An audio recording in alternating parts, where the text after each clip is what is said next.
አሜን። እንዴት ዋላችሁ?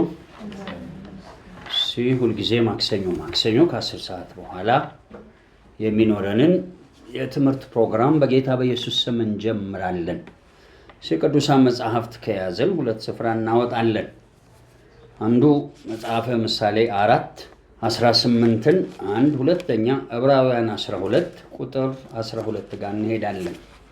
ጁላይ 7 2026 ያው ሰኔ 30 ገብተናል። 10ኛው ዛሬ ይጠናቀቃል።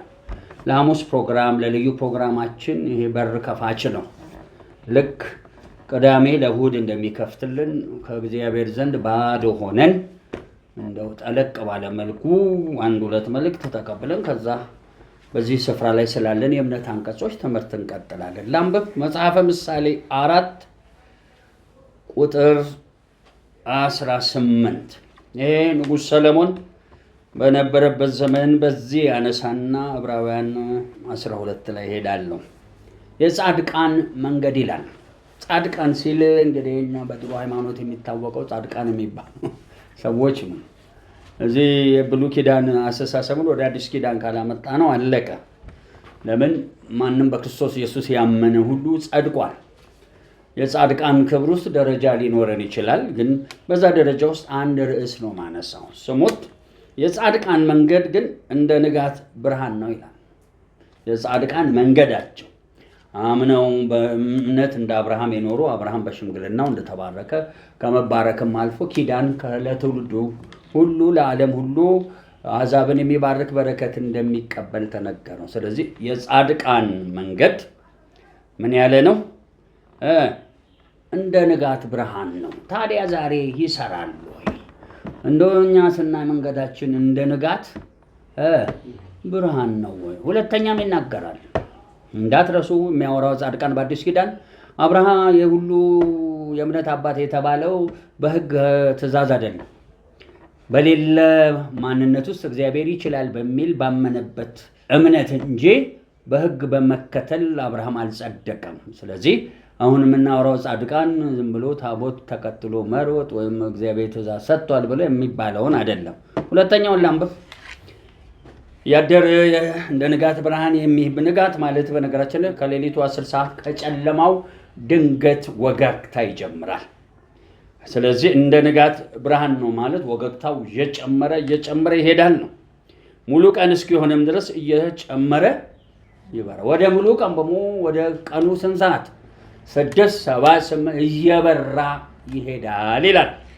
እንዳትረሱ አንድ በክርስቶስ በማመናችን እንደ ጸደቀን ይናገራል። ሰው በልቡ አምኖ ይጸድቃል። ጻድቅ የመሆን በአፉ መስክሮ ሄደ። ይሄ መንገድ ነው የሚያወራው። መንገድ ምን ማለት ነው? ያመነውን ወደ እውኑ ሲያመጣው ሰው በልቡ አምኖ ልክ በአፉ ሲመሰክር መዳን ነው የሚያገኝ። አፉን ሳይመሰክር ወይም ሄዶ ሳይጠመቅ ያመነና የተጠመቀ እግዚአብሔር መንፈስ ነው የሚያመልኩት። 2 ነገር አለ። በኋላ ያው ትምህርት ላይ ሊጀምር ነው። እግዚአብሔር ስንት ነው? የትኛው እግዚአብሔር ሲባል ደግሞ እናንተ ስለ ሥላሴ እንድትነግሩኝ አይደለም ማወራው የመጀመሪያ እግዚአብሔር በመጀመሪያ ሰማይና ምድርን ፈጠረ የሚባለው በኋላ የአብርሃም የይስሐቅ የያዕቆብ አምላክ ነኝ አለ። የሔዋን እንጂ የምን አምላክ ያልሆነ የሞተ ራሱ ክርስቶስ ኢየሱስ ወደዚህ ዓለም መጥቶ ወደ አምላካችሁ ወደ አምላኬ ወደ አባታችሁ ወደ አባቴ የተባለው እግዚአብሔር ስንት ነው? ይህ ጥያቄ በጣም አስፈላጊ ነው። ምክንያቱም ሌላ አንዳንድ እይታዎች ስለ እግዚአብሔር ማወቅ ይኖርብናል። አንዳንዱ ጊዜ እግዚአብሔርን አንድ አምላክ ነው ሲል አባትነቱ ብዙ ጊዜ ይጠፋል። እስራኤል ሆይ አምላክ እግዚአብሔር አንድ አምላክ ነው፣ አባት እዛ ጋር የለችም። ስለሌለች የአባት አይደለም ማለት አይደለም። እና አባትና አምላክ ምንድን ነው ልዩነቱ? ይሄ ወዘተ ዶክትሪናችን መካከል እከታለሁ። አሁን ወደዛ አይደለም ይሄድ የፈለግኩት። ይሄ በእግዚአብሔር በማመን ከዛ በመመስከር ወይም እግዚአብሔር መንፈስ ነው። አዲስ ኪዳን ላይ በመንፈስና በምን ሁለቱን ካላያያዝከው የእግዚአብሔር ጽድቅ አንተ ላይ አይገለጥም። ይኖራል ውስጥ ግን አይገለጥ። ካልተገለጠ ደግሞ እንደ ማለዳ ንጋት ምን አትልም አታበራም። እንደ ቀን ፀሐይ እስኪሆን ድረስ አትከፋተሉ። ወደ ቦታ ይልመለስ ነው። ዕብራውያን ምዕራፍ 12 ላይ ትሄዳላችሁ። እንግዲህ አንድ ጻድቅ ሰውን በተመለከተ ሐዋርያ ጳውሎስ ዕብራውያን 12 ላይ ደብዳቤ ነው፣ ከኋላ ጋር እያይዘን ነው የምናስቀምጠው። ሐዋርያ ጳውሎስ ስለ እምነት ምዕራፍ 11 ላይ ጀምርና ምዕራፍ 12 እነኝህን የሚያህሉ ምስክርነቶች ዙሪያችንን አሉ ይላል። እነኚህ ምስክርነቶች በእምነት የተራመዱ ናቸው። በየባጭር እምነት ልቦናችሁ ውስጥ እንዲቀመጥ ነው የምፈልገው። ኢየሱስ በሄደበት አገልግሎት ሁሉ እምነትሽ ትልቅ ነው፣ እምነቱ ታላቅ ነው ይላል። አንተ ሰው እምነትህ ምን ብሎሃል? አድኗል የሚል ትንሽ ንግግር ምን ማለት ነው? ከሰው ልጆች የሚጠበቅ እምነት የሚባል ነገር አለ። እምነትና ማመን በሞ የተለያየ ነው። ምስክርነታችንን ማን አመነ? እንደም ማመን ምን ማለት ነው? ያ የተባለውን ነገር በልብህ ተቀብለ ይሄ ነገር ትክክል ነው ብለህ ስታምነው ነው። ማመንና እምነት አንድ አይደለም። ማመን ማለት የሌላውን ሰው ስራ ማመን፣ የሌላውን ሰው ስራ አምነ በአንተ ህይወት በመፈጸም እምነት ይባላል። እምነት ተስፋ የምናደርገውን ነገር አስረግጦ አሁን የሚያስፈጽም የምናየው ዓለም ሁሉ ከማናየው ዓለም እንደመጣ በምስክርነት ሰምተን ማመን ይኖረናል። ግን እምነት ማለት ግን እርግጠኛ አለ ብለህ ስትቀበለው ነው እምነት የሚሆን። ለራስህ በህይወትህ ስትተረጉም ለምሳሌ በተደጋጋሚ ማስተምረዋን በጣም አስቸጋሪ ይሄ ካሪዝማቲክ እንቅስቃሴ የማይቀበለው ግን ሉተራንና ሜቶዲስትማ ጭራሹን የማይቀበሉት ምንድን ነው? እግዚአብሔርን መምሰል ያለ ጥርጥር ታላቅ ነው ይላል። ይሄ እግዚአብሔርን መምሰል በስጋ መጀመሪያ ተገልጧል ይላል። ምን ማለት ነው? ቃል ነበረ፣ ቃልም ራሱ እግዚአብሔር የነበረው ወደዚህ ዓለም መጣ። ከሴት ተወልዶ የተገለጠ ሲታይ በስጋ አለ። ስጋውም እሱም ወንድ ጾታ ያለው ሰው ነው። ዘሩ አይሁዳዊ ነው። አወላለዱ ከሕግ ስለሆነ ተገርዟል። ልክ ተጠምቆ ሲወጣ ደግሞ በዚሁ ከሕጉም ጋር ተያይዞ የእግዚአብሔር ልጅ ነው። ለምን እያነሳው ያለሁት አሁን ስለምናወራው ማመን አይደለም። አሁን መሰብክልህ ብታምን ምንም ያስደንቀን የለም። ሰይጣንም እግዚአብሔር አንድ እንደሆነ ያምናል፣ ያውቃል። እምነት የሚባል ነገር ላይ ነው ጨዋታው ያለው። ስለዚህ እንቀጠቀጣል። ለምን? እምነት ብሎ ከሱ ጋር መሄድ አይችልም፣ ረክሷል። የምን ስራ ውስጥ ነው ያለው? የሞት ከእግዚአብሔር ጋር ህብረት የለው። አንተ ግን በሞ ነስተ ተቀደሰ ህብረት ኖሮ ማመን ኖሮ እምነት ከሌለ በሞ የትም አትደርስም። ታዲያ እምነት እንዴት ይደረግ? ሐዋርያቶቹም ስለገረማቸው በኢየሱስ ህይወት ምን አሉ? ምን ጨምርልህ? እምነት። ታዲያ እኔ እምነት ስለመጨመር አይደለም መጀመሪያ ላስቀምጠው የምፈልገው ይህ በስጋ የተገለጠው በኋላ በመንፈስ ጸደቀ። በመንፈስ መጽደቅ ብዙ ሰው ግራ ይገባዋል። አንዱ ኢየሱስ ራሱ ጽድቅን ይፈጽም ዘንድ ተጠምቆ ሲወጣ ጸደቀ። ሁለተኛ የማን መንፈስ? የእግዚአብሔር መንፈስ ወዘተ ማዕት መናገር ይቻላል። አሁን እዛ ሰፈር አይደለም። ይሄ በመንፈስ የጸደቀው መጽሐፍ ቅዱስ ለመላእክት ታየ። ምን ለማለት ነው? በአሕዛብ ተሰበከ። ምን ለማለት ነው? በአሕዛብ ተሰበከ። በዓለም የእግዚአብሔር ልጅ እንደሆነ ምን ሆነ? ታመነ። በክብር ምን አለ ይላል? አረገኝ። ምን ማለት ነው? የሚጨበጥ የሚዳሰስ የነበረው ጌታ ወደማይዳሰሰው ተገለጠ። ትንሣኤ ለበሰ። ጭቅጭቃችን ዛሬም በዶክትሪን ደረጃ እንደኛ አይነቱ በክርስትናው ዓለም ይሄ ኢየሱስ ከዛ ከተነሳ ወዲህ መቃብሩን መልአክ ነው ያንቀባለለው። ለምን? ኦልሬዲ የሚታይም የማይታይም የሚሰወር የሚገለጥ ሆኗል። እግዚአብሔርን መምሰል ለኛ ሊሰጠን አሁን እኛ በሞ እሱ ወደ ዓለም መጣ። ይህን ስጋ ወስዶ ጠርቆ የማይታይ ዓለም ውስጥ በሚታየው በሞ መጥቶ በላ። ይሁላችሁ ስጋና አጥንት አለኝ አላቸው። ምን ማለት ነው? ከመላእክት የሚለየው የሰው ልጅ በሚባል ውስጥ የነበረ ስጋና አጥንት በትንሣኤ አድርጎታል። የሙታን ምን ሆኗል? በኩር። ምን ማለት ነው? ሰዋዊ ማንነቱን በኩር አድርጎ አስነስቷል። ይሄ መስዋዕትነት የዚህ ዓለምን ብቻ የመላእኩንም ዓለም ሊያደርገን የፍጥረት በኩር የሚባል ትምህርት ነው።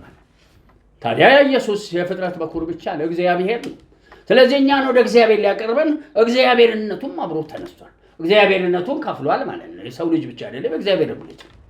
ስለዚህ ሁለት ክፍያ ከፍሎ የተፈለገው ይህ እንደዚህ ዝባዝንክ የሚያወራ አይደለም። የምንፈልገው እንደ ቀን ብርሃን ለመሆን ሲፈለግ ዶክትሪኑ እዚህ ጋር ነው ችግር የፈጠረው። ኢየሱስ ተነሳ፣ ከማድረጉ በፊት ደቀ መዛሙርቶቹን ገሊላ እጠብቃቸዋለሁ አላቸው።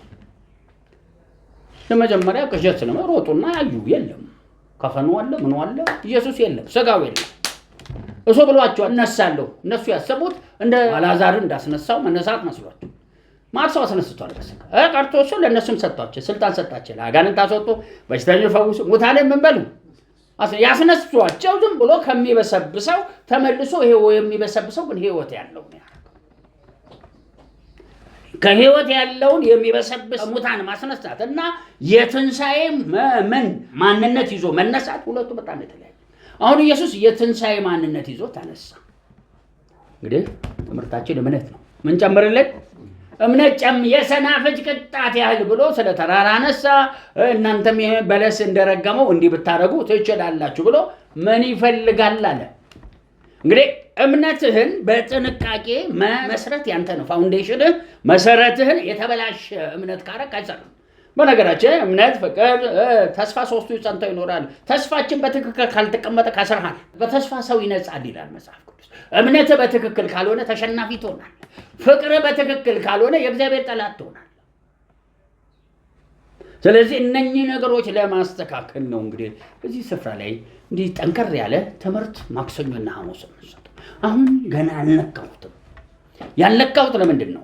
እነኚህ ደቀ መዛሙርቶች እግዚአብሔርን መምሰል ውስጥ ለመግባት የጎደላቸው አንድ ነገር አለ። መንፈስ ቅዱስ ገና አልወረደባቸው።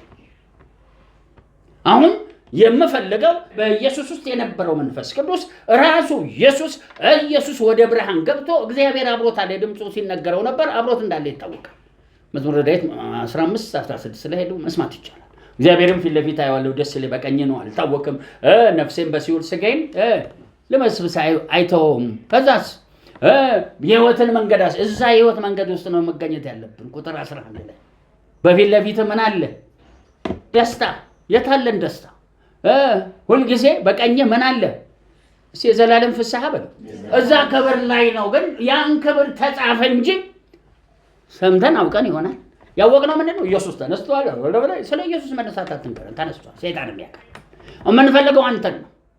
እንደው በጥፊ ባጠናገረል ለመሻገር ጳውሎስን እንዳጠናገረው አንዴ ሲለው አይኑ ይታል የምታሳደን የምትቃወመኝ በአንተ ይብሳል። እኔ ብዙ ጊዜ ይህን ጸሎት ጸልያለሁ። እናንተ እንደ ቀልድ ታዩት ይሆናል እንጂ እግዚአብሔር ሆይ ድካም ካለኝ ግረፈኝ። አንዳንድ ሰው ደግሞ በቃ እንዳይነካ ይንቀጠቀጣል። ድሮ በእኛ ዘመን ብሔራዊ ውትድርና እምቢ እያሉ ኮርኒ ሲገቡና ኤሌክትሪክ ይዟቸው ይሞታል። አንዳንዶች በርሜል ውስጥ ከቷቸው ትንፋሽ አጥተው ይሞታል። ቁም ሳጥን ውስጥ የሞተ ሰው አለ። ይሄ ሜዲትራኒያን ምናምን ከሚጠፋው ምን ያህል ፍርሃት፣ ጭንቀት ሰውን ከዚህ ከተራ ውትድርና መግባት ይሄን ያህል ሰውን ወደ ሞት አምጥቷል። ምን ያህልማ ካንሰር ቢይዝ አለቀል ብልጭ። እኔ አንድ ቤተሰብ አስታውሳለሁ። አንድ ፎቅ ላይ ለአንድ ሰው ስጸልይ ድምፄን ሰሙ ስገስጽ። ከዛ ሰዎቹ ወንድማቸው ሆስፒታል ተኝቶ አይተኛም። መቼን የጀመረው ልክ ኤችአይቪ ያለበት ሲሉት በቃ አጣጣ ረብሻል። ምንላ እንዴት ይተኛ? እቶቹ ሁለት አሉት። በየተራ በየቀኑ ያድራሉ። አይተኛም። መርፌ ወጋ ጭንቅላቱ ላይ ምንም የት ካልወሰዱት በስተቀር አማኑኤል አንወስድም አሉ። ያው የአማኑኤል ያደረጉት መድኃኒት ግን እዛ ሆስፒታል አይተኛም፣ ቀንም ሌሊትም። ከዛ እኔ ጠንቋይም ቤት ለመሄድ ዘጋቻል ቀርቶ ጴንጤነት ሴትዮዋ ጴንጤ አይደለችም። ለምን እያነሳው ነው? ያነሳው ያሉት እንድታውቁ የሚፈልገው አደራችሁን የምፈልገው ነጥብ ላይ ልክ እስክደርስ ጠብቁ። ያ ነገር እኛ ህይወት ላይ በምን መገለጥ አለበት? በእምነት ሲገለጥ የጻድቅ ሰው መንገድ እያደር ምን ይላል? እንደ ንጋት ብርሃን ይሆናል። ከሌለ አንተ የለህም። ልታወራልን ትችላለህ። እስቲ አንድ ጊዜ አንደኛ ቸርች ውስጥ አንድ ትልቅ ድሮ በጣም በኃይል ስቴዲዮም ጭምር እዛ አዋሳ የሚያገለግል እኛ ቸርች መገለጥ ያህል ኃይል ግን የለው። እምነት ኃይል ነው ወይስ መገለጥ ነው? ኃይል ነው። የሌለን ወደ መኖር የሚያመጣ እምነት ከሌለ ምንም መገለጥ ሚሊየን በትነግረን ቴዲ አይሰማም። እንደያየው ነው ምንም ያ ወንድም መጥቶ ታላላቅ መገለጥ ተናገረ። ስለ ቸርቹም ታየ፣ ግን የኃይል ስጦታው የለም። ምንም አይነት ንቅናቄ ያደርግ በመዋንዷ መጣች። የኃይል ስጦታዋ ያልተወሰደ ግን ግርዶሽ ስለነበረ መገለጧ በጣም የቸገራት ልክ ፑልፒቱ ላይ ያሰናቆማል። የተከፈተ ሰማይ ስል ልክ ሰማዩ ተከፍቶ ማየት ሲጀምር እዛ ጋር ካንሰር ተፈውሶ ስትል ይሰራል። አንዳንዱ ከኃይል ወጥቷል። አንዳንዱ ባለ ኃይል ነው። ምን የለውም መገለጥ የለውም። አንዳንዱ ትንቢታዊ ስጦታ የላቸውም። በቃ ስጦታዎች ልጅ ታዲያ ምክንያት አታብዛ። ስጦታዎች ልዩ ልዩ ስለ አንተና ተከፍሎ እዚህ ጋር ሰጥቷል እንዴ የሚባል የለም። ሁላችን የእግዚአብሔር ልጆች ነው። ኢየሱስ ሁሉ ስጦታ እንዳለው ማንም ክርስቲያን አድርጎ ሁሉንም ስጦታ መያዝ ግዴታው ነው። ማንንም መለምንም አያስፈልግ። አይ ጂሰስ መንፈስ መለየት ለእንትና ነው የተሰጠው። ይሄ አንዳንዴ የላችሁ። ይሄ ድሮ የመጀመሪያው ቸርች ትምህርት ነው ገደል የከተተ። እኛ አጭር ነው። ልክ ዳግም ስትወለድ እግዚአብሔር መንግስት ውስጥ መንግስትና ካህን ማደግ ትክክል። ሁለተኛ ክርስቶስ ስትወለድ ባሪያና አገልጋይ ወይም ሐዋርያና ሊቀ ካህን እንደሚባል እንዲሁ ሹመቶች አሉ። ሶስተኛ በመንፈስ ቅዱስ ስትወለድ ቤተ መቅደስ ነህ። ቤተ መቅደስ ደግሞ ጸጋ ስጦታ ውስጡ አለው። ጸጋ ስጦታ የሌለው ጴንጤ ምን ይሰራል? ለምን አንድ ሰው የሚባለው ምን ስላለው ሲገር አለው በሉ አይን የለውም አለው ይናገራል። ሰው የሚባለው ፋንክሽን የሚያደርግ እንዳለ ማንም ሰው እግዚአብሔርን መምሰል ሲገባ አሁን ምለው እምነተ ጎዶሎ ስለሆነ ነው ብዙ ነገር የሌለን እና ይሄ ትምህርት የሚያስተምሩን ጎዶሎ አልሆነ። በጊዜው እኔ ሁሉ ጊዜ ወስዳለሁ። አንድ ሰው አስተምራለሁ በመልእክት እንዴት እግዚአብሔርን ማነጋገር እንደሚቻል ትምህርት፣ ከዛ ህልም እንዴት እንደሆነ በሰመመን እንዴት እንደሚገባ፣ ከዛ ራእይ እንዴት ፊት ለፊት ኢየሱስን ማየት እንደሚችል አሳያለሁ። መንፈስን አውጥተህ እዛ ሄደ መመለስ እታች እነኝን ማስተምርበት ምክንያት ምን አድርገው እያስተማሩን ነው። በዳግማይ ትንሣኤ ኢየሱስ ለሐዋርያት ለዚህ አይገለጥም። ለሐዋርያቶች ተገለጠ። ለአንተ እንደውም አንተ ነው የሚያስፈልግህ። ከሐዋርያቶች ስንት ዓመት አብረውት ኖረዋል? 3 ዓመት ተኩል እንደው አያስፈልጉም። በቃ ያውቁታል። አንተ ምንም አታውቀውም። ለአንተ ነው የሚያስፈልግ። ይሄን ለማድረግ ሲፈለግ ዶክትሪናሊ ነው ችግር የተጀመረው። ለዚህ ነው አሁን የማነሳውን ካሪዝማቲክ እንቅስቃሴ አሳንሶ የሚያስተምረው ነገር አለ። ካሪዝማቲክ ከሜቶዲስ ይሻላል። ከሜቶዲስ ደግሞ ሜቶዲስ ከሉተራን ይሻላል። ሉተራን ምን ማለት ነው? ሰው በእምነት ብቻ ነው። ከዛ ምንም አይነት ከክርስቶስ ትምህርቶች ስርዓቶች ጋር የሚገናኝ ሰው ዝም ብሎ ድሮ የለም እነ ማርቲን ሉተር የካቶሊክ እምነት ነበራቸው። መጾም ምናምን ይሄ ገዳማዊ መንፈስ እላያቸው ላይ ያለ ግንድ ነው። ገዳማዊ መንፈስ አያስፈልግም በሉ። ከዛ ከገዳም ነው የመጣው ሰውየው መነኩሴ ነው። ከዛ ሜቶዲስቶች እንግሊዝ ሀገር ይህ መጽሐፍ ቅዱስ በጥንቃቄ ማጥናት ጀመሩና ቀኝን ለሚመታ ግን ልክ ኢየሱስ እንደኖረው መከራ እንቅመስ ብለው ጫማቸውን አውልቀዋል። ይህንን ትምህርት እነ ጳውሎስ እነ ጴጥሮስን ስለሚያስተምሩ ምን ይላሉ? በቀረልን ዘመን ኢየሱስ መከራ እኛም እንደውም መከራ ካልተቀበልን ኃጢአት ውስጥ ነን ብለው ያስተምራሉ። ትንሽ መነኩሴ ጠጋ ያለው ነው። ለምንድን ነው የማስተምረው? መነኩሴ ጠጋ ያለው ለምንድን ነው ስል ከነ ጴጥሮስ ጀምሮ እነ ጳውሎስ ሁሉ አንዱ የእግዚአብሔር መምሰል ክብር ወደ ውስጠኛው የገቡና በዛ ዓለም የሚኖሩ አይደል? ሰይጣን ሰራተኞች አሉ እና ማኔላ ሞዛ በየዓለማቱ አሁን አንድ የለው ዶክተር ቀብራውንም የምትባል ሌሎች አሉ እንግሊዝ ሀገር ጥንቆላውን የሚያውቁ ሲፈልጉ በመንፈስ ይሰወራል። በቃ ሲፈልጉ ይቀለዳል። ትንሽም ቢሆን ግማሽ መንፈስ ግማሽ ተፈጥሮ ይሄኛው ዓለም የሚሆኑ የሰይጣን ሰራተኞች ዛሬ ሞልተዋል። እዛ የሚኖሩ የሉም እንዴ? የእግዚአብሔር ልጆች የምን ልጆችን የሰው ልጆችን ባገቡ ጊዜ የተወለዱት ኔፍሌሞች ብቻ አይደለም። አንዳንድ የተወለዱት ከመላእክ ዓለም ጋር መሰወር አቅም አላቸው። ከዚህኛው ዓለም ደግሞ እንደ ሰው መመላለስ ይችላሉ።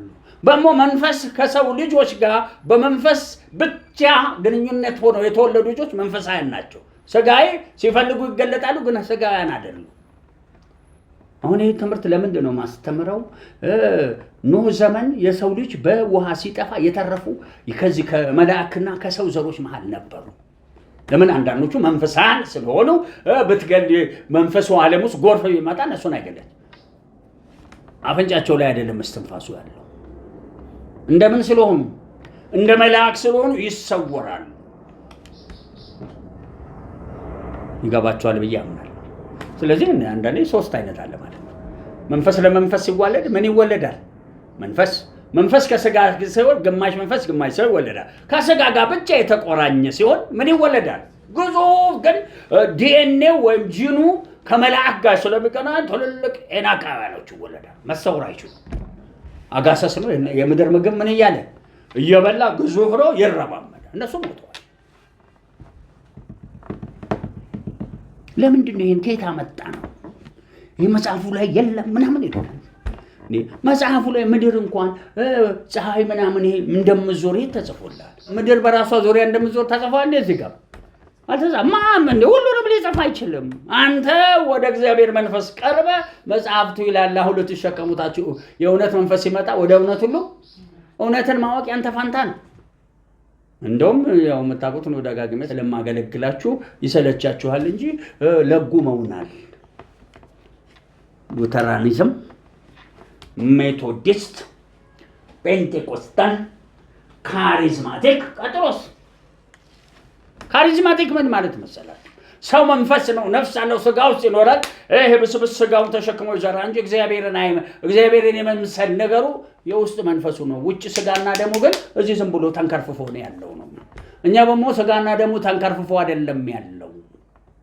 በክርስቶስ ኢየሱስ የትንሣኤ ኃይል እምነታችንን ከፍ ካለ ከሰይጣን ልጆች ይልቅ መንፈሳዊ መሆን እንችላለን።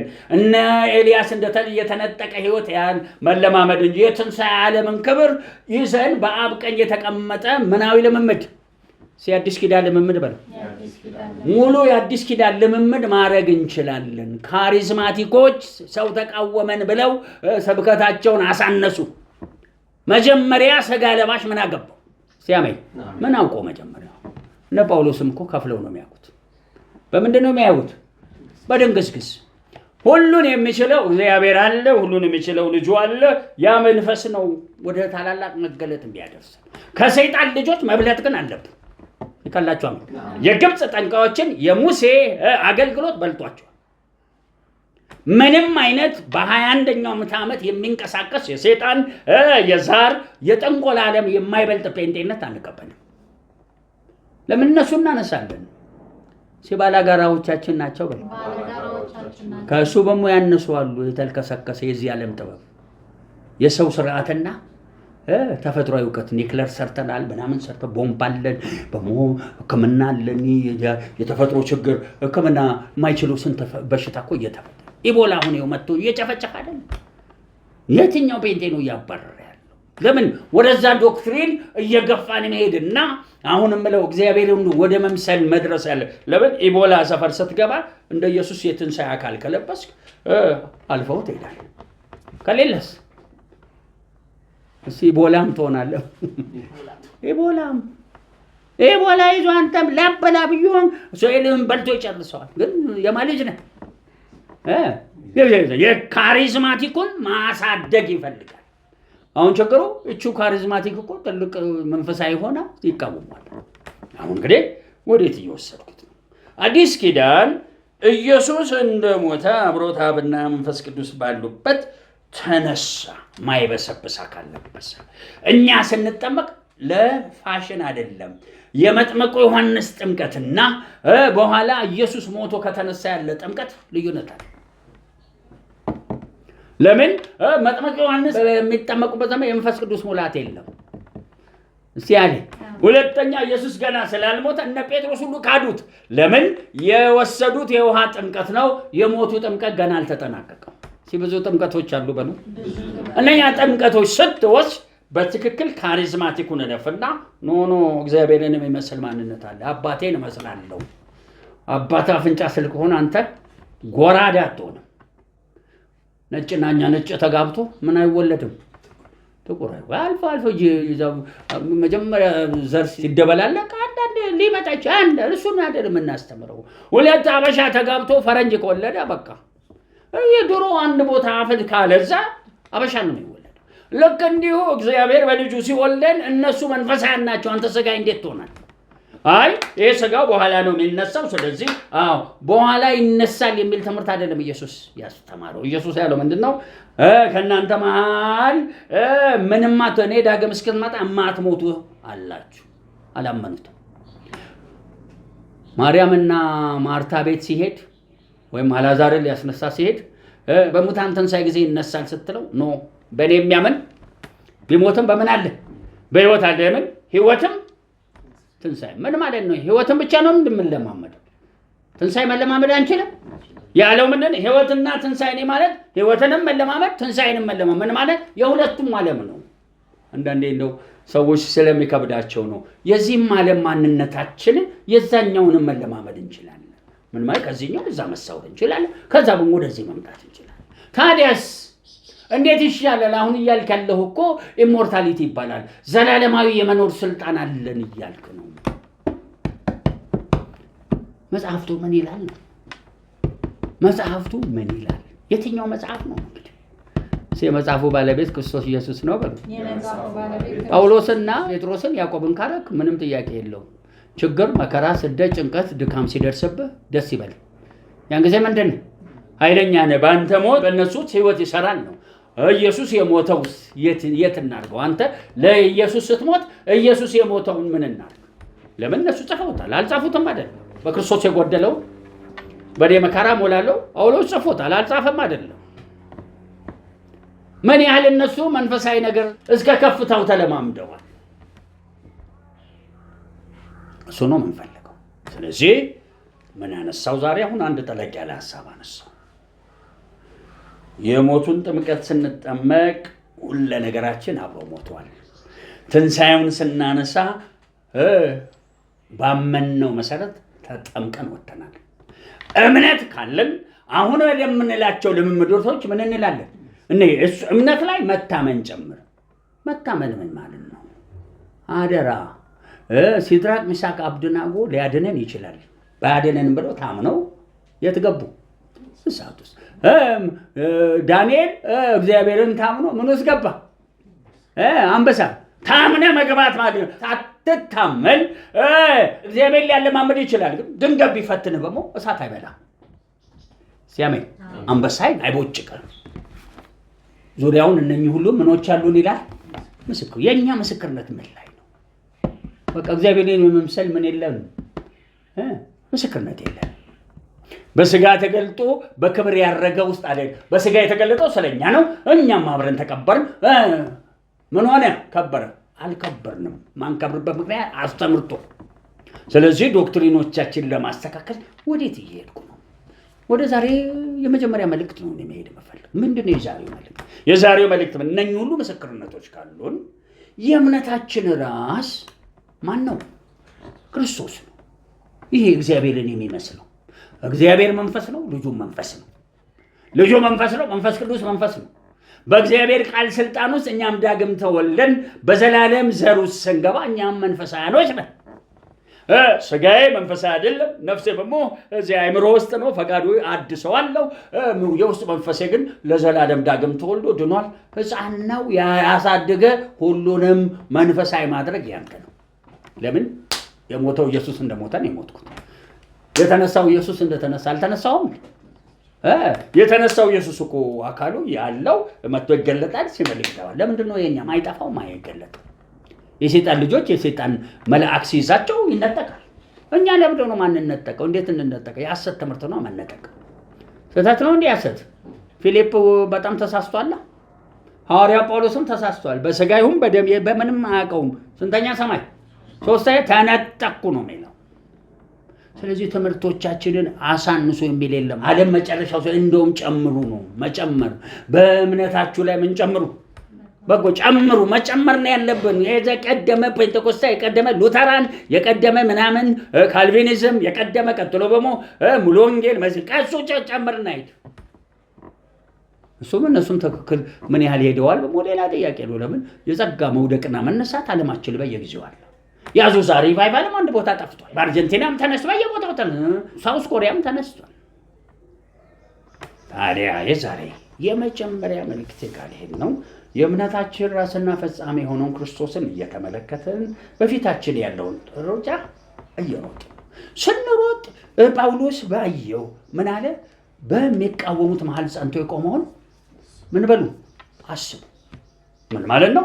ኢየሱስ እግዚአብሔር ልጅ ነኝ ስላለ የሁሉ ተቃውሞ። አንተ መንፈሳዊ ነኝ ስትል ፍቅር አትጠብቅ። ችግራችን እኮ ምን መሰላችሁ? ጆሊ ጃኪዝም ነው የምናስተምረው። የጴንጤ ጆሊ ጃኪዝሞች ነን። ምንድን ነው የምንፈልገው? ሰው ሁሉ እንዲቀበለን። አንዳንድ ነቢያት አሉ ልክ ትንቢት ይናገሩና የሆነ ሐሳይ ሲሰጥ በቃ ይበሳጭ እንደውም ይገላሉ። እንዴ ለምንድን ነው የማይቀበሉት? መጀመሪያ ድሮም አላወቅም ወንድም። ለምን በተቃዋሚዎቹ መሃል የጸናውን ምን በሉ እሱ አስቡ። ለምን ከላይ ተጽፏል፣ ነውርን ንቆ በመስቀል ታድጎ በቀኝ ተቀመጠ። የእሱ ነው። እሱ በቀኝ በተቀመጠበት ሆነ። የማይቀበሉት ትምህርት እንደውም ጥሩ ምልክት ነው። ስጋ ለባሽ ድሮም ጭንቅሎ ነው። ጭንቅሎ በሞ ምን ማድረግ አትችልም። እስቲ መንፈሳዊ ነገር አይቀበልም በሉ። በቃ ከጭንቅሎ ጴንጤ መጠበቅ ነው። ወይም ብልጮ ነው የሚባለው። ብልጮ ጴንጤም አለ በሉ አለ ሞልቷል። ከዛ መለየት ያንተፋንታ ታዲያስ ከዛ አንድ ነገር ያስቀምጥ። አሁን የምለውን ይህንን እግዚአብሔር የመምሰል ህይወት ይዘን 100% በሚባል እንደ 1000 ምናምን ላድርገው የእግዚአብሔርን የክብሩ ሙላት ይዘን እግዚአብሔርን ማስከበር ሲገባ ወዴት ሄዱ? እንዴት ብለህ ነው በየማለዳው የነጋ እኮ እንደ ማለዳ እየነጋ እንደ ቀን እያበራ መች እንዴት ብሎ ሙሴ 40 ቀን መጀመሪያ አላበራም፣ 80 ቀኑ ላይ ፊቱ አበራ። መጋረጃ ያደርግ ነበር። ለምን? እስራኤሎች አይችሉም። ፊቱን ሲያዩ ምን ይላሉ? ስለዚህ መጋረጃ እግዚአብሔር ጋር ሲገባ ግን እግዚአብሔር ምንድን ነው? ብርሃን ነው። ይፈራዋል እንዴ ሙሴ? እንዴ ነው የሚፈራው? እሱ ከሱ አይደል ነጸብራቅ ነው የወሰደው። እሱ የእግዚአብሔር ነጸብራቅ የለ እንደው ውስጡ ነን እኮ በነገራችን የምን ነጸብራቅ ነው? እግዚአብሔር በልጁ በኩል ሲያስታርቀን የሱ ብርሃን ይዘን እንደ ብርሃን ነን ማለት ብርሃን ልብስ አለን። ቀርቶ የተኛ የማይረባ የዚህ ዓለም ኩታንኩት ይቀርና የብርሃን ልብሶች ነው የምንለብሰው። ለምን? አባታችን ነው። ልጆቹ አባታቸውን ነው የሚመስሉት። ወረበላ አባት አንዳንዴ ስለ ያስቀምጥ አባቴ ሲጋራ ያጨሳል፣ አባቴ መጠጥ ጠጥ፣ አባቴ የሴት ይወዳል። ይቀጥላል። ልጆች ነው የሚሉት። ምንን አይተው ነው? አባታቸው ላይ ያጨሳል ሲጋራ። የኛ አባትስ ብርሃን ሆኖ አይታ አንተ የምን ጨለማ ነው የምታወራል? ማይረባ ስጋ ኃጢአት ተሸክመ። ኃጢአት ከተሸከምከው አባትህ ተሸክሟል። መጽሐፍቱ ኃጢአት የማያውቀው ምን ሆኖ ኃጢአት ሆኖ ከምን እርግማን ከኃጢአት እርግማን ሲያስነሳው ኃጢአት አለው እንዴ? የትንሣኤው አካል የለውም። ለዚህ ነው በክርስቶስ ያለ ምን አይሰሩም የሚል ቃል ተጽፏል። ኃጢአት አይሰሩም ይላል። እኛ ግን ለመስራት ራሳችንን ጋብዘናል። ትምህርት አስተምርቶ ለመጨረስ ቀጥሎ ምን ይላል? እሱን ተቃውሞ የጸናውን አስቡ። እናንተ ኃጢአትን እስከ ደም ማፍሰስ አልተቃወማችሁም ይላል። እስከ ደም ማፍሰስ ምን ነው? የመጀመሪያ እስከ ደም ማፍሰስ የምትቃወመው ኢየሱስ እዚህ ያለ መጣና ኢየሩሳሌም ገባ፣ ናዝሬት ከተማ መጣ፣ በመላው እስራኤል እየዞረ የምስራች እግዚአብሔር መንግስት ቀርባለች። በምን መኑ? ወንጌሉ እኔ ነኝ። እኔ ከአብ ዘንድ የመጣው ነኝ። ከአብርሃም በፊት ነበርኩ። ቀላል ጠፍ ተፈጠረ። ይሄ ምን አባቱ እናትና አባቱ እዚህ አብረውን ከየት የመጣ እንዲህ አይነት ኑፋቄ? እኛ የምናውቀው ስንት አምላክ ነው። ከየት የመጣ ነው ይሄኛው?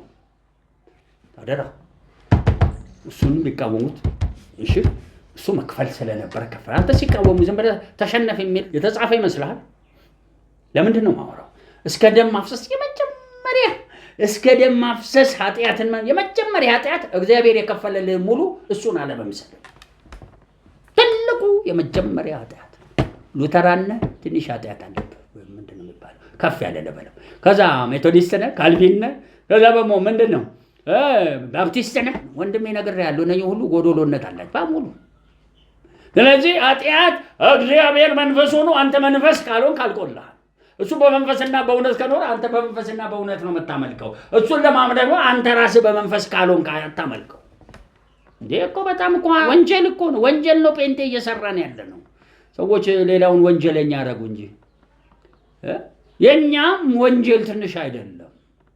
እግዚአብሔርን መምሰል ሲገባን እግዚአብሔርን መምሰል ኃጢአት ነው ብለን እየተደባደብን ከዛ ምን እንላለን? የውስጥ መንፈስ ከነፍስ ጋር ተያይዟል። ነፍስ ከምን ጋር ተያይዟል? ከስጋ ጋር። ይሄኛውን ኃጢአት ተሸከመ የእግዚአብሔር መንፈስ ከውስጥ ሆኖ በእኔ ላይ ስራ ስትል እኮ አይሰራም። ታዲያ አንዳንዶች ላይ ለምን ሰራ? አንዳንዶች ዝም ብሎ ጸጋ ድንገት ተቀመጠባቸው። ግን ይህን ትምህርት አያውቁትም። አሜን። ጌዲዮን ላይ እግዚአብሔር ለምን ሰራ? ሳምሶን ምን ስላወቀ ነው የሰራበት? ቂሮስ ላይ እግዚአብሔር የሰራው ቂሮስ እግዚአብሔርን አያውቀው አስታጠቅኩ ይለዋል። ይሁላችሁ የብዙ ሰዎች ጩኸትና ዝም ብሎ እግዚአብሔር ምሕረት ይመጣብህና ያንን ነገር ለጊዜው ይሸፈንልሃል። ግን እኮ ያው ኃጢአት ላይ ነው ይሸፈንልህ ይሰራባል። ከዛ ጥሩ ምሳሌ ጌዲዮን የብዙ ህዝብ ጩኸት አስነስቶት መሄድ አቅቶት እኔ አልችልም የምናሴ ከዛ ምንም ምልክት ቢያሰጠው እምቢ አለ አልሄድም 32,000 ቀርቶ 300 ከዛ እዛ ጠላት ሰፈር ህልም ሰማ ልቡ ተበረታታ። ከዛስ አሸንፎ ሲመጣ ንገስብን ሲሉት ያውቀዋል ራሱ ቀርቶ ሊነግስባቸው። ይሄ ድል የማን አይደለም? የጌዲዮን አይደለም። ግን እኮ እንዳረሱ ህዝቡ ጮሆ ጌዲዮንን የቀባ እግዚአብሔር አብሮት ነበር። ስለዚህ ጌዲዮን ጋር አይደለም ጉዳይ፣ የማን ለቅሶ ያመጣው ነው። ሶምሶን ምንም አይነት ህግ አያውቅም። በነገራችን ያውቃል ሳምሶን ያውቅም ህግ አያውቅም። ሄዶ ያችን አገባ፣ በየቦታው ሴት እየዞረ አብሮ ይተኛል፣ ዝም ብሎ ይሄዳል። እንዴ ጥሩ እኮ አንድ ግዙፍ የማንን ኃይል የተሸከመ የእግዚአብሔርን ኃይል የተሸከመ ምኑንም አይከተልም። የእግዚአብሔር ህግ ታቦቱ ስርዓቱንም አያውቀውም። አልተገረዘም። ግን አባትና እናቱ በደንብ እሱ ገና የእግዚአብሔር መንፈስ ሲወጣበት በቃ ዝም ብሎ ይንገላወዳል። 20 ዓመት ተንገላወደና አይኑ ጠፍቶ አበቃ። አንተ ታደንቀዋለህ እንደኛ አይነቱ በሞ እግዚአብሔር የነኛ ጩኸት ሰውየውን ቢያስነሳው ሰውየው ግን የሚሰራውን ምን አይልም አያውቅም። ለምንድን ነው የምለው?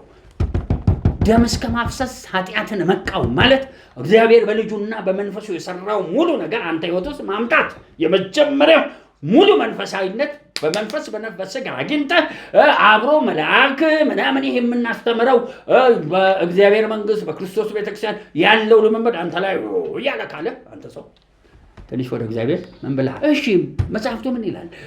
ኃጢአትን እስከ መቃወም አለ። ከዛስ እግዚአብሔር በከፈለው መጠን አብረው ካልሆንክ በሞ መጠበብ ብለዋል። ሁልጊዜ ስትጠበብ ጠላት አይገዛልም። ስትጠበብ እግዚአብሔር ጠላት ከስንዴው ስብና ከአለቱ ማር አትበላም አትጠጣም ለዘላለም የመኖር እድል ምን ያለ ነው እዚህ ጋር ያስጠነቅቃል። ስለዚህ ምን በዚህ ምክንያት አንዳንዶቻችሁ ትቀጣላችሁ። እግዚአብሔር ይገስጻችኋል። ምን ስለሆነን ሲጎዶሎ በል የማንነት ጎዶሎ ቀጥሎ የሚገባውን ኢየሱስ አሰራና እንዲህ አለ አቦ የሰጠኝን ስራ ፈጽመኝ። እኛ ግን የሚገባንን ቀርቶ ልንሰራ መጀመሪያ ራሱ አልተጠቃንም። መለኮት የለንም። እዚህ ያላችሁ ፍንጭር የምትሉ መልአክ የላችሁ። መልአክ አይደረጃም አይደላችሁ። ዝም ብሎ የሰው ቋንቋ የዘርና የዘር ቁጫጭ በሞ ወንድም ይሁን ኢትዮጵያ ውስጥ እየሰለጠነች ያለ የዘር ከሷ ጋር ከሱ በላይ ያለው አንድ የባህር መንፈስ ከመጣ የት ነው ወቀው? ኢየሱስ ምንድን ነው ጴጥሮስ ነው ያለው? ጌታ ሆይ ምን በለኝ። እንዲህ የምትመላለሱ ጴንጤዎች እዚህ ያላችሁ ምንም መገለጥ አያስፈልገኝ። ጌታ ሆይ ምን በለኝ አድን የለማ ወደዛ ክብር አልደረሳችሁ። ታዲያ የዛሬ መልእክቴ ምንድን ነው? እግዚአብሔር በዚህ መልኩ እየቆነጠጠ እያስተካከለ አሁን የምንለውን ኃጢአትን ተዋግተን የእምነታችን ራስና ፈጻሚ በሆነው ክርስቶስ ውስጥ ሆነን ሩጫ አለን ከፊታችን። ሙሉ ሩጫ እንድንሮጥ ነው። ሩጫው ለመሮጥ እንግዲህ ትንሽ ንስሐ ልንገባ ነው። ንስሐችን ምንድን ነው? ጌታ ሆይ ሰማው መጠበብ አለብኝ። እንዲሁ የሰው ጫና አለብኝ። ሰማው የጭንቅሌ በቃ በነገር ሊፈነዳ ነው። በሞ ይሄ ብቻ አይደለም። በቃ ትልቅ ማየት አልችልም። ምን ሆናለሁ? መጠበብ በራሱ መሸነፍ ነው። ልድገመው። አንዳንዴ ስቸኩል ያልፍባቸዋል አይደል? የመጀመሪያ ማንም ሰው በእግዚአብሔር ሙላት ከሌለ ሸለመጥማጦቹ የሰይጣን አየሮች እየመጡ ጉልበትን ይሰብራሉ። ሸለመጥማጥ የሚባል ዶሮ የሚበላ ጭራ ያለው ባለ 4 ሰው ከመጣበት ቁመት ስለሌለው ጉልበቱን ነው የሚመታው። እንዲህ ጥርሶች አሉ፣ እንዲህ አፉ ክፍት እንዲህ ነው። እንደገና ጉልበቱን ሲመታው ሰውየው ዶሚው ሲሰበር ምን ይሆናል? ጉልበት ሰባሪ ይባላል። ሸምነ የመጀመሪያ ያየሁት እግዚአብሔር በመስቀልህ ሙሉ እንድንሸፈን የሚፈልገው ጉልበት ሰባሪ መንፈስ ብዙዎቻችሁን በሰውና በምን ተከታትሎ ሁልጊዜ መመታትና ጉልበቱ የተመታ ሰው ምን ይሆናል? ይንበረከካል። አንድ ቦታ ኢሳይያስ 50 ላይ 3 ጀምሮ ምን ይላል? እንዲህ የሚል ቃል አለ። እሺ አንደበቴን እንድናገር አስተምረኸኛል። ጆሮዬን ከፈትክ፣ እኔም አመፀኛ አልሆንኩም። ጀርባዬን ለገራፊ ጸጉሬን ለነጭ ሰጠው። የሚያጸድቀኝ ከማን ጋር ነው? ከኔ ጋር ነው ይላል። እስቲ አሜን። ምን ማለት ነው? አቋም ይዘህ ኃጢአትን እስከተቃወም አሸንፈህ ትቆማለህ። እዚህ አሜን። ኃጢአትን የምንቃወም በእኛ አይደለም። አሁን ቅድም በተከፈለውና ከሱ ጋር በተገኘ በሚገባ በየቀኑ በመኖር የለም። ዓለም አቀፋዊ መልእክት ነው። የሌለውን ልንጸልይ ነው። አሁን አንድ ጊዜ ምን እንዲያደርገን በቃ እግዚአብሔር ኃጢአት ሆኖ ሰማው፣ ኃጢአት ሆኖብኛል በቀራንዮው መስቀል ውስጥ በትንሣኤና በኪዳን ውስጥ እንደገና ኪዳኑ እየተራመደ ባለበት እኔ ምንም ማባረርም አልቻልኩ፣ ምንድነኝ ጠባብ ነኝና ከፊቴ አስወግድና አድሰኝ። የቀደመው ነገር የትናንት ይለፍ ለዛሬ እነሆ ሁሉን አዲስ አድርግልን።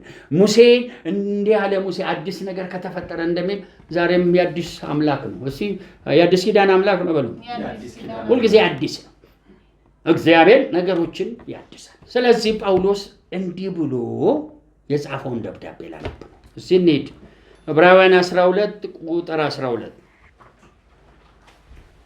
ስለዚህ የላሉትን እጆች በቃኝ ብለህ ነበር። የላላውን እጅህን አዝህ ጳውሎስ በሚመክረው ነው። ከጳውሎስ በላይ እንድንሄድ ነው የምፈልገው። የላሉት እጆች የሰለሉትን ጉልበቶች አቅኑ። ጌታ አንድ ጊዜ ብሎ ሶምሶን አስበኝ ብሎ አለት ተሰንጥቆ ውሃውን ጠጥቶ እንዴት አንድ ጊዜ የላሉ እጆችን የኢየሱስ እጅ ይደክማል እንዴ? በድካም የተሰቀለ በኃይል የሚኖር ስለኛ ምንም አይደክም። እንዲህ ያለው እንግዲህ አንዳንዶቻችሁ በምድራዊ ነገር ጸልያችሁ አሁን በመለው ጸሎታችሁ ተሰምቶ ሳለ ዘካርያስ ምንም ጸሎቱ ቢሰማም ይኸውልህ ሊፈጸም ያለው ቃል ሊመጣ ነው ሲለዋል። እንዴ በምን እንዴ ብሎ እኔም ሚስቴም እንዴ ያልተዘጋጀ ማንነት በላፊያ ዲዲያቶ ቃሉ ግን መፈጸሙ እዚህ ምድር ላይ ሪቫይቫል ወጥቷል። የተወደደው ዓመትና የበቀሉ ወራት ተንቀሳቅሷል። በመንፈስ ያሉ የተቀቡ የተላኩ ሰዎች ምድራችን ላይ በአዲስ መልክ ወጥተዋል። የዛሬ 50 ዓመቱን አታውራለህ ወይም ከ40 ዓመት በፊት የነበረ የሴርን ተራራ ምድሪቷ ጴንጤ ሲዞሩ አሁን በዙ ጴንጤ ተነክፎ ነው ያለው። ከዛ ማለት አዲስ የሚጎትተውን ይጎትታል። አምቢ ያላለውን ወደዛ እግዚአብሔር ያስወግዳል። ከ20 ዓመት ከሙሴ ጀምሮ እንደተወገዱ በእግዚአብሔር ቤት የነበሩ አሁን ወደሚመጣው አዲስ ሪቫይቫል የማይገቡ ሰዎች ይወገዳል። አሁን ምን ነው ኃጢአት እንዳይሆንብን መንፈሳውያኖች ነበር ስጋዬ ነኝ የሚል ደህና ሰንበት እግዚአብሔር ወደዛ ያተው ለምን ኦሬዲ በጎዶሎነት የሚኖሩበትን ምህረቱ አልቆ ሊያስወግድ ነው። ስለዚህ አንድ ጊዜ እጆቼን አበርታ፣ ምኔን አጽና። ጉልበት ሲጸና ምን ይሆነ? ተቋቋማለህ። ጠላት ሊያሸንፍ የመጣውን ትነል። ሶስተኛውን ላንብብ። ያነከሰው እንዲፈወስ እንጂ እንዳይናጋ ለእግርህም ቅን መንገድ ማቅናትና ቅንን መንገድ መፈለግ። ተስፋ ቆርጣችሁ ጸሎት አቆማችኋል፣ መመለስ። እዚህ አሜን። ራእይ ሌሊት አታዩም፣ መመለስ። እግዚአብሔር መልሰኝ፣ ጉልበቴን አጽና፣ እጄን አበርታ።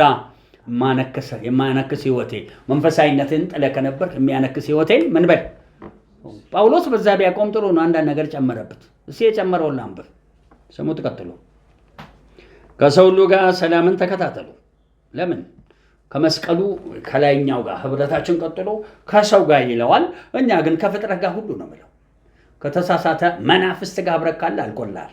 እሺ፣ ይልቁኑ ከእግዚአብሔር አሰራር ጋር ከሌሎች ጋር ባለ ምን በል በምን ኑር በሰላም ተከታተሉ። እስኪ አንድ ላንሳ። በሰው ስለሚል እንጂ የእግዚአብሔር ልጆች ብለው ደስ ይለኛል። አንድ ርዕስ ብቻ ነው ማንሳት ይችላል። ስላሴ ማንሳት ይችላለሁ። ክርስቶስ በስጋ የመጣው እንዴት ነው ምናምን። እኔ የምፈልገው እችን ላንሳላችሁ። አስራት ላነሳ ነው፣ ወይም ገንዘብ። ከገንዘብ ማለት አስራትን ነው ማነሱ። ሳምፕሉን ነው መወስድላችሁ። አንድ አብርሃም ይባል ድንገት መልከ ጸዲቅ ሲገለጥለት በእምነት የሚኖረው አብርሃም ወይም የህሊና እምነት ወይም ከኡር ምድር ወጥቶ እግዚአብሔር ገና ኪዳን ሊገባለት ያለ ሰው ድንገት ከጦርነት ሲመለስ አስራት ሰጠው ይላል። ለማን? ለመልከ ጸዲቅ። ትንሹ ትልቁን ምን አረገው? ባረከው ይላል ጳውሎስ። እኔ አሁን እዛ ውስጥ ኮተት አትውሰዱ፣ እኔ ዋናውን ነው የምፈልገው። ከዛ አብርሃም ይህንን ማድረግ ልማድ አደረገ። አንድ ቦታ ያዕቆብ አባቶቹም ስለሰሙ ብዙ አስራት ያወጣሉ። ለማን? ለእግዚአብሔር። የሰማችሁ ነው። እግዚአብሔር በሙሴ በኩል ስሙን ሊያሰር ሲባል በቃ እንደው ካህናት ስራ እንዳይሰሩ፣ ሌዋውያን ትንሽ ከብት ያርቡ፣ እርሻ እንዳይሰሩ፣ የሚመጣው አስራት በሙሉ አንዱ መስዋዕት ለኔ ይሆናል፣ ሌላው ቤቱ ባዶ አይሆንም፣ ካህናት ይበሉታል። ከቤቴ ምን አይጥፋ አለ?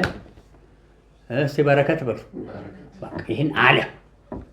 እሺ በሙሴ ዘመን ነው ያለው በሉ። እና በሙሴ ዘመን አይደለም የምንፈልገው። ከዛስ ዘመን አለን። አሁን መፈልገው እንዳትረሱ።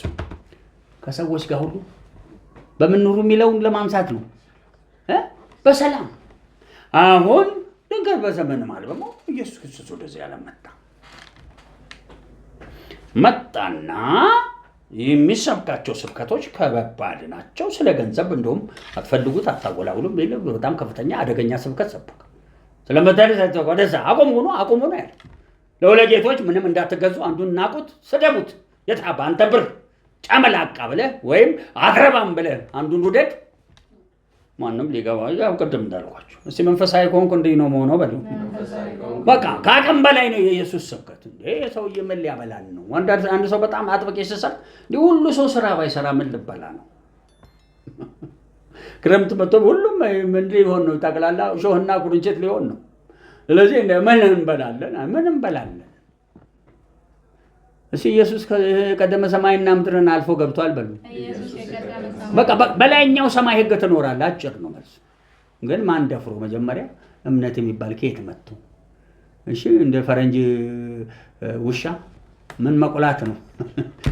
ጭራ የፈረንጅ ገና ከሚሰጣት ይፈልግ ለምኑም ለመጠቅለል ይሄን አለ ግድ የለም አላለና በጣም አስጊ ነው።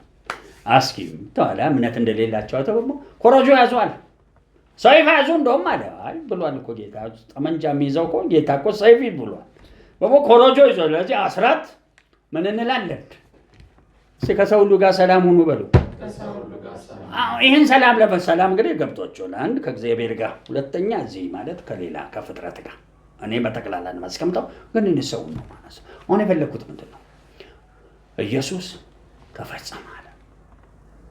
ከዛ ወዲህ በሱ ድህነት ባለጠግነት መጣ። በህጉ የነበረውን እርግማን ድህነት ምናምን ምኑ ላይ ወሰደልን? መስቀል ላይ የአዳም ሞት ጨምሮ ወስዶልናል። እዛ አዳም ከቃይል የተረገመበት ያባዛለ በጣላ አድርጎታል። ያንን ይገዛን የነበረውንም የዚህ ዓለም ገዢ አስፈርዶበታል። ዓለምን ዛሬም የሚወቅሰው ስለ አለማመን። የፈለኩት ምንድን ነው? የፈለኩት ከሰው ጋር ስለ ሰላም ነው። አሁን ከሰው ጋር ሰላም ለማድረግ እንደየሰው እምነት ጎመን የሚበላ ስጋ የሚበላን ስለ አስራት ነው የፈለኩት። አሁን አስራት አዲስ ኪዳን ልክ ሲጀምር ስለ አስራት ምንም አይነት ርዕስ የለም። ያለው ምንድነው? መንፈስ ቅዱስ ያይና እንደሚፈልገው ያዛል፣ እንደዛ ይኖራል። በጊዜው ሐዋርያቶች ብርና ወርቅ የለን ይሄ ያለን ብለው ድሮም በእምነት ብር ማሰብሰብ ሚራክል ማድረግ አይችሉም፣ የሉበትም። የተሞሏትም ያቺ የሰው ልሳን ነች። ምን ለማድረግ ያን ታምር ሊያደርጉ ሲፈልጉ የት ሄዱ? ዘንዶ ይከለክላል፣ ከሱ በልጦ መገኘት ስላለበት። ስለዚህ ያላቸው ድል ያላችሁን ሽጡና ለሐዋርያት እግር አስቀምጡ የሚል የማን ድምፅ መጣ? የመንፈስ ቅዱስ። ሰውን ምን ሊያበላ ነው? እግዚአብሔር ቤታቸው ነው። ሪቫይቫሉን ነው የሚፈልገው። ሲም ቀድሞን ያስቀድማል በሉ። ስሙን ያስቀድማል፣ ሪቫይቫሉን ያስቀድማል። ሪቫይቫሉስ አትሊስት ከዛች ከኢየሩሳሌም አልፎ መውጣት ነበር። ያለዛ በድህነት ይሞታል። ሐዋርያው ጴጥሮስ ተርቦ ሊሞት ይችላል። እንደውም የሆነ አጋፖስ የሚባል ነበር ረሃብ ሊመጣ ነው አለ። ተቃወሙት። እንደ ረሃቡ ትንቢት ነው ዝም ብሎ መቀበል ነው። ጠቅላላ ኢየሩሳሌም በረሃብ ተመታ። ኢየሱስ ቢኖር ምን ያደርገዋል? የነቢያት መንፈስ ለምን ይገዛል? ለገስ ዘርበል ብሎ ያባረረ። አይ የጌታ ፈቃድ ድካም ሲኖርማ የጌታ ፈቃድ ነው። እጅ ይላላል፣ ጉልበት አቅም ታነክሳለህ። ከማን ጋር በሞ ሰላም አይኖርህም? ዛሬውን ከሰዎች ጋር ነው። ያለ መመድ እንዲህ እንዳለ በሞ ሌላ በአንጾኪያ ቤተክርስቲያን ተነሳ። ሐዋርያው ጳውሎስ በደስታ ስጡ በሚል የመስጠት አገልግሎቱን በየቤተክርስቲያኑ በሄደበት ኤሽያ ሁሉ ያን ልምምድ ዘረጋ። አስራት የሚል ጳውሎስ አልዘረጋም። ክብሩን ጌታ ይስጥ። ለምን አልዘረጋም? ያን ትምህርት የለም። በመሃል ለገላትያን ቤተክርስቲያን የጻፈው ደብዳቤ ውስጥ ኢየሱስ ተረግሞ በተስፋው የአብርሃምን የኪዳን በረከት እንድንወስድ አደረገ የሚል ጽፏል። እችን ጥቅስ ብዙ የጻፋቸው ጳውሎስ በጣም ይኸውላችሁ ነው። ለምሳሌ ስለተመረጡት ነው ያለው ስላለ ካልቪኒዝም የወጣው በዚህ ነው። አስራት የመጣው ደግሞ እዛች ገላትያን 3 ላይ ስለ የለም በሱ እርግማን ወደ በረከት መጣን የሚለው ሲት የአብርሃምን በረከት ያው ሲል አንብባት። እንግዲህ አስራት ሳውራ እንደው ሌላ ርዕሴን እየለቀቁ ሲሄድ እኮ ነው። ጊዜ ይፈልጋል፣ ትዕግስት ይፈልጋል ይሄ ነገር። ይህን ጥቅስ ቸርቾች ይጠቅሱታል፣ በመላው ዓለም ይጠቅሱታል። ብር ስለሚፈልጉ እችን ጥቅስ ነው የሚጠቀሙ። ብር በሞ ኢየሱስ አትፈልጉ አለ። የምትበሉት የምትጠጡትን እንዳትፈልጉ አለ። እንዴት ይስፋ? ኢየሱስ እሱ ሰማይ ነው፣ እሱ እዛው ይቀመጥ፣ እኛ ምድር ያለ ነው። ምን እንላለን?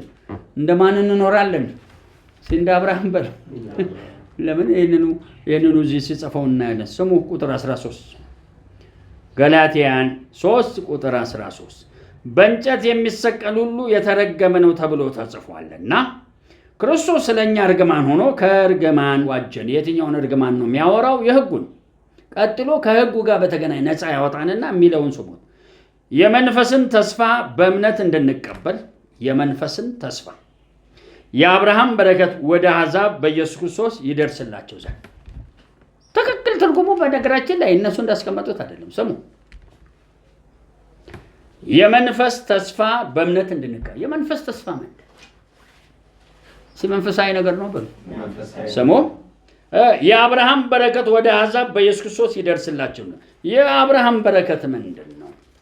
እንደ አሸዋ ብቻ እንዲበዛ ሳይሆን እንደምን እንደ ከዋክብት። እስቲ አሜን። የአሸዋውን ወሰዱና የከዋክብቱን ቀጥሎ አስቀማ። አሁን የፈለጉት ምንድነው? ይህንኑ ጳውሎስ በሙሉ ጽፎታል። ከሰዎች ጋር ስለምንድን ነው ማወራው? በሰላም። ስለዚህ ይህን ነገር ወደ የተወሰዱት በእግዚአብሔር የመንፈሳዊ ተስፋ ቃል ወደ አብርሃም በረከት አምጥቶናል ብለው አብርሃም ባርኬ ምን እልሃለሁ? የሚባረከው ምንድን ነው? ምድራዊ ነው፣ ምንም ጥያቄ የለው። ምን ይለዋል? ባርኬ ባረካሉ፣ ነገሥታት ከአንተ ይወጣሉ፣ አሕዛብ በአንተ ይባረካሉ፣ የጠላትን ደጅ ትወርሳለህ የሚል አሸናፊ። አሁን እስራኤል እንዲህ ብታሸንፈው ተብሎ አሜሪካኖች በሙሉ የሚያወሩት ከዚህ ጥቅስ ጋር ሐዋርያ ጳውሎስ በሚገባ በጥቂት አስቀምጦታል። ራስን ለስጋ ማስለመድ ለዚህ ዓለም አሁን ለሚባለው የማን በረከት? የአብርሃም ለጊዜው ነው የሚጠቅመው። እግዚአብሔርን በመምሰል የሚለው ለዚህም ይጠቅመዋል። ለምን? ኢየሱስ 100 እጥፍ ይባረካል ይላል። የሚመጣውን ዘመን ደግሞ የምን ሕይወት ያገኛል? አሁን ጥያቄው አብርሃምን ተከትሎ የዚህ ምድራዊ በረከት ያገኘ ሰው የዘላለም ሕይወት አለው? በአብርሃም በኩል ኢየሱስ መጥቷል፣ ምንም ጥያቄ የለው። ኢየሱስን ከተቀበልክ ወዲህ ኑሮ አብርሃማዊ ብቻ ቢሆንና እንደ አብርሃም እንደው አገር እየገዛ ብትኖር ግን የማን መምሰል ሕይወት? የእግዚአብሔርን መምሰል ሕይወት ከሌለ እንዴት ነው መጨረሻ? ለምን? ጊዜያዊ ነው ይሄኛው። ሁለቱንም ጊዜያዊውንም ይዞታል፣ ዘላለማዊ ነው ይዞታል። ከሰው ሁሉ ጋር በመንሰለ መኖር ነው የምናወራው። እንግዲህ አንድ ሕዝብ እንደ አብርሃም በረከት ሲኖር አስራት ስጥ ይባላል። ከአስራት ጋር በተገናኘ አንዳንዶች ዝም ብሎ ማይረባ ጥቅስ ይጠቅስ የአብርሃም በቂ ነው፣ አብርሃም አስራት ሰጥቷል። አንዳንዶች ሄዱና ሚልኪያስ ጋር ይላሉ፣ አትስረቁኝ ይላል እግዚአብሔር። ምንን? አስራቴን ወደ ጎተራ አታስገቡ፣ ሌቦች ናችሁ። እችን ይጠቅሳል።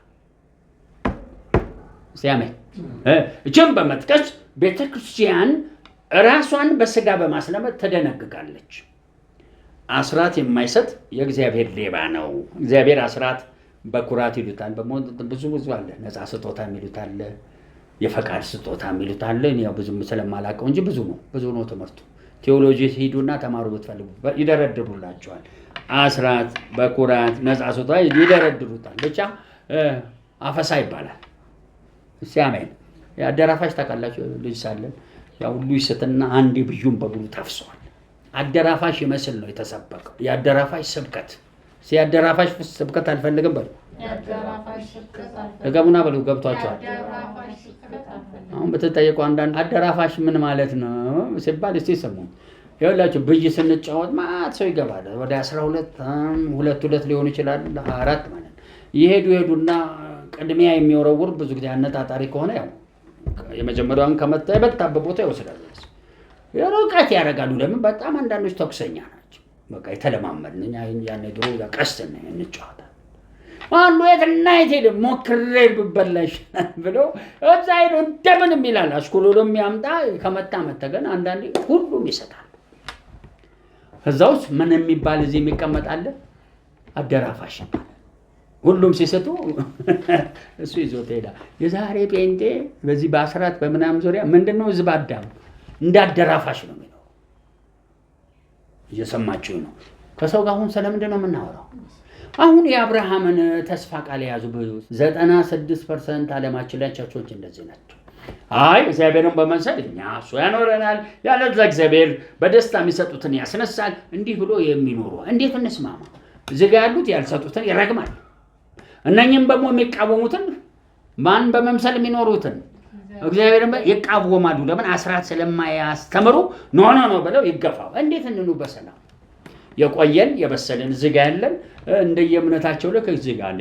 የእነኝን ሰዎች አስራት በተመልከት አለመንካት፣ እዛው ከነ ሆዳቸው ይቀመጡ። እስቲ አሜን። ለምን? ራሳቸው መንጋቸውን አስረውታል በአስራት። ሁለተኛ አልሰጥ ያለውን ይቀነድባሉ። ሊስት አላቸው። በቃ ስጋ እስቲ ወደ ስጋ ተለውጠዋል በሉ። የሚፈልግ ሰው እናስትለዋለን። የሚፈልግ ሰው እንዳይነኩት ተደርጎ እግዚአብሔር ደስ እንዳለው ለነሱ ለማንም ሚስት እንዲሰጥ እናደርጋለን። በሰላም ነው። ታዲያ ማን በፈቀደ ጊዜ ነው የገንዘቡ ባለቤት።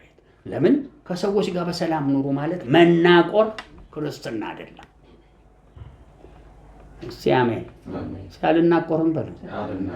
አሁን በስጋና ቅጠል በመብላት መናቆር እንደማያስፈልግ በአስራት ዙሪያ አሰባበካችን ጠንቃቃ መሆን አለበት። ስለዚህ እኛና ማናምንበት ምክንያት የአዲስ ኪዳን ክብር እንዲህ ነው። እዚህ ላይ ራሳቸውን እግዚአብሔር በመሰለ ራሳቸውን ግን ለስጋ ያስለመዱ አሁን ወደ አብርሃም በረከት የዞሩ ሰዎች እናስጠነቅቃለን። እዚህ ጥሩ ትባረካላችሁ፣ እዛ ስትሄዱ ግን ሽልማታችሁ ነፍሳችሁ ብቻ መዳን ሊሆን ይችላል። እሷም ልትሆን ትችላለች። ምክንያቱም ሰው ራሱን ለስጋ ስለ ዓለምን ሲዟዟር ኖሮ መንግስተ ሰማያት እንደው እየዘነትኩ እገባለሁ ቢል መጽሐፍ ቅዱሱ ገንዘብን መውደድ የክፋት ሁሉ ሰና ይላል። ገንዘብን የሚታመኑ ሰዎች መንግስተ ሰማያት ከሚገቡ ይልቅ ሲያደገኛ መንገድ ላይ ነው የሚገኙት በሉ። ዛሬ ቸርቾች እዛ ጋር ነው ያሉት። 96% የዓለማችን ቸርቾች ከኬኔት ኮፕላንድ ቸርች በኒህንን ውሰዱልኝ ይቀጥላል። በሙሉ ምንም ጥያቄ ነው። የአብርሃም ዘር በሙሉ ይድናል ብሎ ያስባል። የአብርሃም ዘርማ ቢድኑ እስራኤሎች ሊድኑ ይችሉ ነበር። አይድኑም። አንተም ደግሞ በክርስቶስ እኮ ገብታል። እንዳትረከ እነሱ ትሻላለህ። እነሱ ኦሪቱን ሕጉን አንተ ኦሪቱን ጥለህ በክርስቶስ ድናል። ግን አሁንም ገና አልተላቀቅም ካለ የዚህ ዓለም ነገር ልብን ይዞሃል። ገንዘብ፣ ኑሮ፣ ትዳር፣ ገዥነት፣ ሐዘንና ለቅሶ፣ ሰርግ ሲመጣ ልደት በሞ ለቅሶ አንዳንድ ሰዎች መንፈስ እኮ ነው ያዘ። ገና ለቅሶ ሲባል አይናቸው ቁልጭ ኢየሱስ ደግሞ አንዱ ልከተልህ እፈልጋለሁ ግን መጀመሪያ አባቴን ልቅበራለሁ። ይሄ ቀበራ አላለው። ሞታን ማንም የዚህ ዓለም መልክ ኑሮን የሚያሯሩጥ በቀብር በሰርግ ልጅ በመውለድ ግራጁዌሽን አስተዳደር ፖለቲካ ምናምን ሁሉም በሞ ኑሮ ሚስቶች ያላችሁ አሁን እዚህ እንደው እንደ ብዬልኝ እንደ ጣዖታም ትውልድ 3 ጣዖት አለ በትዳር አለ 3 ነው። የትዳር ጣዖት፣ የሴት ጣዖት። እየሰማችሁ እኔ ዘታሊኩ በሰዎች ላይ ወንድሜ ያለው አንተ በቃ ሴት ካየ በቃ የሴት ጣዖት ከዛ በየትዳር ወስተኛው የሴት ጣዖቱ ሴት መናፍስት አለ ወንድ ላይ ተቀምጣ መሰራ በቃ ያቺ ሴት መናፍስት ያለችበት ወንድ ልክ ሴት ሲያይ የለም አዛጁን ከተከታ ጣዖቱ አለችበት ያለዛ ምኑ አለበት የጋብቻ ችግር ያለዛ የሴት ጣዖት አለበት። እንዴት እናርግ? የዚህ ዓለም መልክ ምንድነው ነው የሚለው እንዴ ትምህርት እኮ ገና የለንም እኮ ስንት ኪሎ ሜትር የራቀን ይመስል ማራቶን ብትጀምር አሁን ገና አንተ 1 ኪሎ ሜትር እየሮጥክ ነው። ስንት ይቀራል?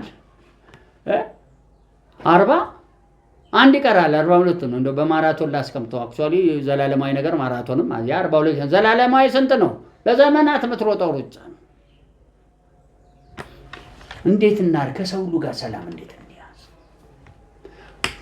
ተራ አንድ ርዕስ አነሳው። እግዚአብሔርን መምሰል መንፈሳዊ ነን፣ ግጭት ቀጥሎም አስራት እንግዲህ እኛ እግዚአብሔርን በመምሰል እየኖርን ነው። እኛ መስረቅ አንለውም ምናምን ይሄኛው እንዴት አትልም ብለው ጦርነት የእኛን አስራት ልታስቀርብን ነው ይላል። አስተምርቶ ምን ስለማይል መዋጥ ስለማይችል አሁን በማወራው ስለምን አወራው? ስለዚህ ዓለም መልክ በል ከዚህ ዓለም መልክ መካከል አንድን አነሳው።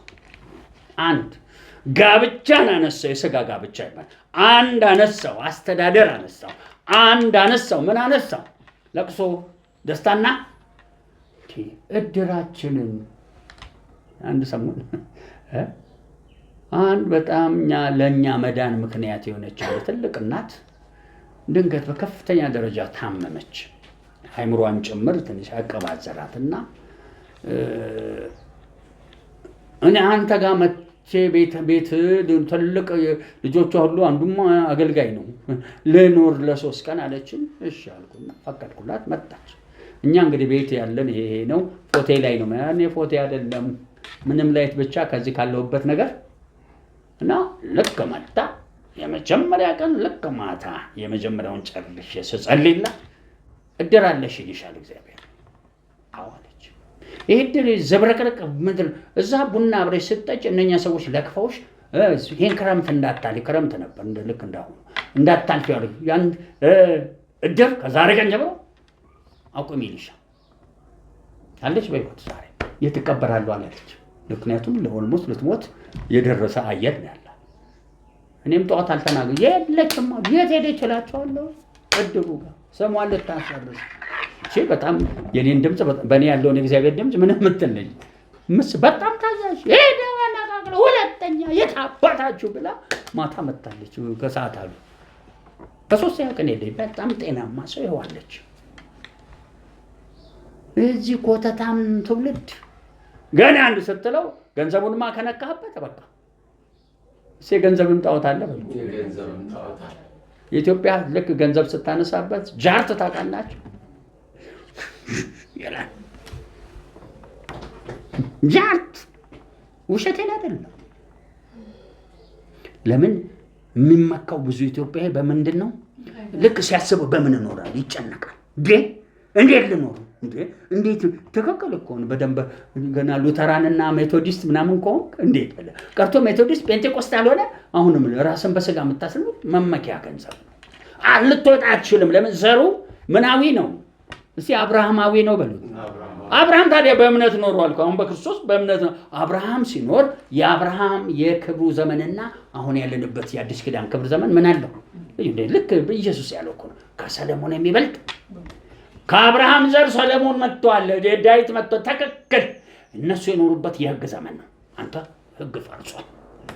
ከሕግ በፊት አብርሃም ከነሱም በፊት ቢኖር በእምነት ቢጸድቅም እስቲ የአብርሃም መጽደቅ ዛሬ ለደህንነት አይሆንም። በማን ማመን ነው የሚያጸድቀው? በክርስቶስ የእሱን ሕይወት መኖር አትችልም። አሁን እኔማ እያስተማርኩ ቀርቶ የእሱን ሕይወት ኢየሱስ ስንት ዓመት ተኩል 3 ዓመት ያገለግለውን ኑሮ ልትኖራችሁ ነው። እሱ በስጋ ያኔ ነበር። አሁን በመንፈስ ሄዱ። አንተን መንፈሳዊ አድርጎሃል። እሱ እኮ ወደዚህ የመጣ አንተን ወደዛ መንፈሳዊ ያደረገ። አንተ መንፈሳዊ አልፈልግም ማለት በስጋ ነው መኖረው። በስጋ መኖር ምን ማለት ነው? ይሄ እንደ ሞተና እንደተነሳ ለማመን በስጋ መኖር ነው። ስንት ላይ አጨቃጭ ስንት አወራው። ትዳር አወራው፣ ምን አወራው? እዚህ ዓለም መልክን አወራው፣ ገንዘብ አወራው።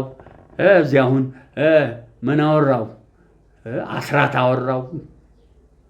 በሙሉ ነገር ላይ ከመጨቃጨቅ ኃጢአትን እስከ መጋደል ከምናደርገው መንፈሳዊ መሆናችንን በግድ ማመን። ስለዚህ ዛሬ የመጀመሪያ መልእክት ግልጽ ነው። እጆች ይጸናል፣ ጉልበቶች ይበረታል። ይህ ጠማማ ሀገር ሁሉ አንዱ ብሏል። የድሮ ፔንቴ ነው የድሮ ዘመን ምን እኮ እንዴት እንሆን አለ። ወንጌላዊ ነው። አንድ ወንጌል ያለ ገና ሲመጣ ሄሊኮፕተር እግሩ መጣ ነው የምንለው። ሌዘሩ ደግሞ ለስንት ዓመት ያቸው ነች ተላልጣለች አለ። ይሄ ምኑ የተላጠ ቆዳ ዶሮ ታውቃላችሁ፣ እንትኑ ፈሩ ሲሄድ ምን ይሆናል? የተላጠ ነው። እና ተርኪሽ ዶሮዎች አሉ ምናቸው ባለ ሄሊኮፕተሩ መጣነ ሲራመድ እንትኑ በቃ ከመብዛቱ የተነሳ ወደ ምን ተንሻፏል። እንዲህ ቀና ይልና ጫማ ከመራመድ ብዛት ሄሊኮፕተር ይሆናል። እየሰማችሁ ነው። ባለ ሄሊኮፕተሩ መጣ ይባላል። ለምን? ከብዙ ጫማው ተጣሞ እንደ ወደ ላይ ቀና ብሏል። የድሮ ወንጌላዊ እንዲህ በጣም የተቸገሩ ባለ ሄሊኮፕተሩ መጣ ነው የምንለው ይላል። ለምን አነሳው? ሲያሜን በብዙ የታጠረ በእውቀት ያልበለጸገ በማመን ያልበዛ እምነትና መታመን ገና ያላደገበት ዘመን እንዲህ አይነት ችግር ወንጌላውያኖች አሳልፈዋል። ሲያበቃ በል ከዚህ ወዲህ ወንጌላዊ ከማንም በተሻለ ክብር ይኖራል። ወንጌላዊ ፓስተር ምናምን ቀጥሎ እያለ ይሄዳል። ይሄንም የሆነው መጽሐፍቱን በትክክል ስለምና ከሰው ሁሉ ጋር ግን እሺ ራሳቸውን በስጋ መስለው እኛ እንዳይነኩ እናደርጋለን። እነሱ ናቸው የሚዋጉ። ኖርማሊ በስጋ ያለው በምን ያለውን ይዋጋዋል? በመንፈስ አይደል? ታወቀ መዋጋቱ አይቀርም።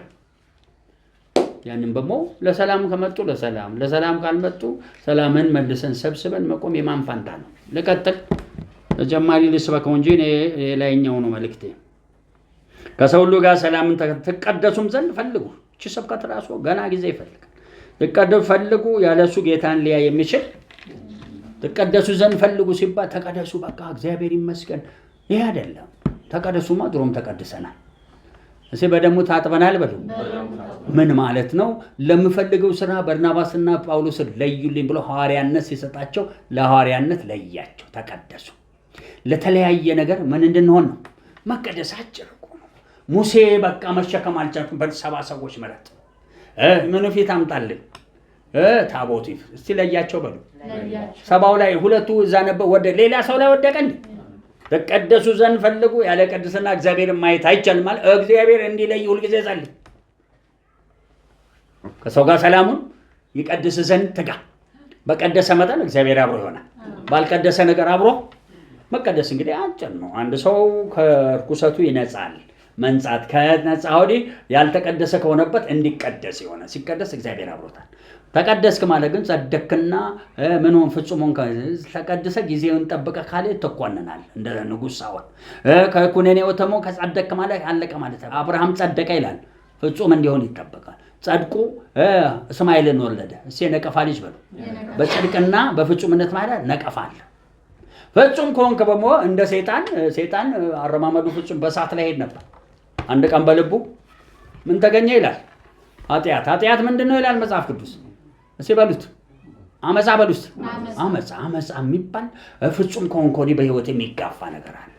አመጻ፣ ነቀፋ፣ ኩነኔ፣ ያልተቀደሰና እርኩስ አምስት ውስጥ እግዚአብሔር የመጀመሪያ እርኩስ ውስጥ ጭራሹ የለም። ያልተቀደሰ ውስጥ ሁለተኛ የለም፣ ግን የሚመስል ነገር አለው።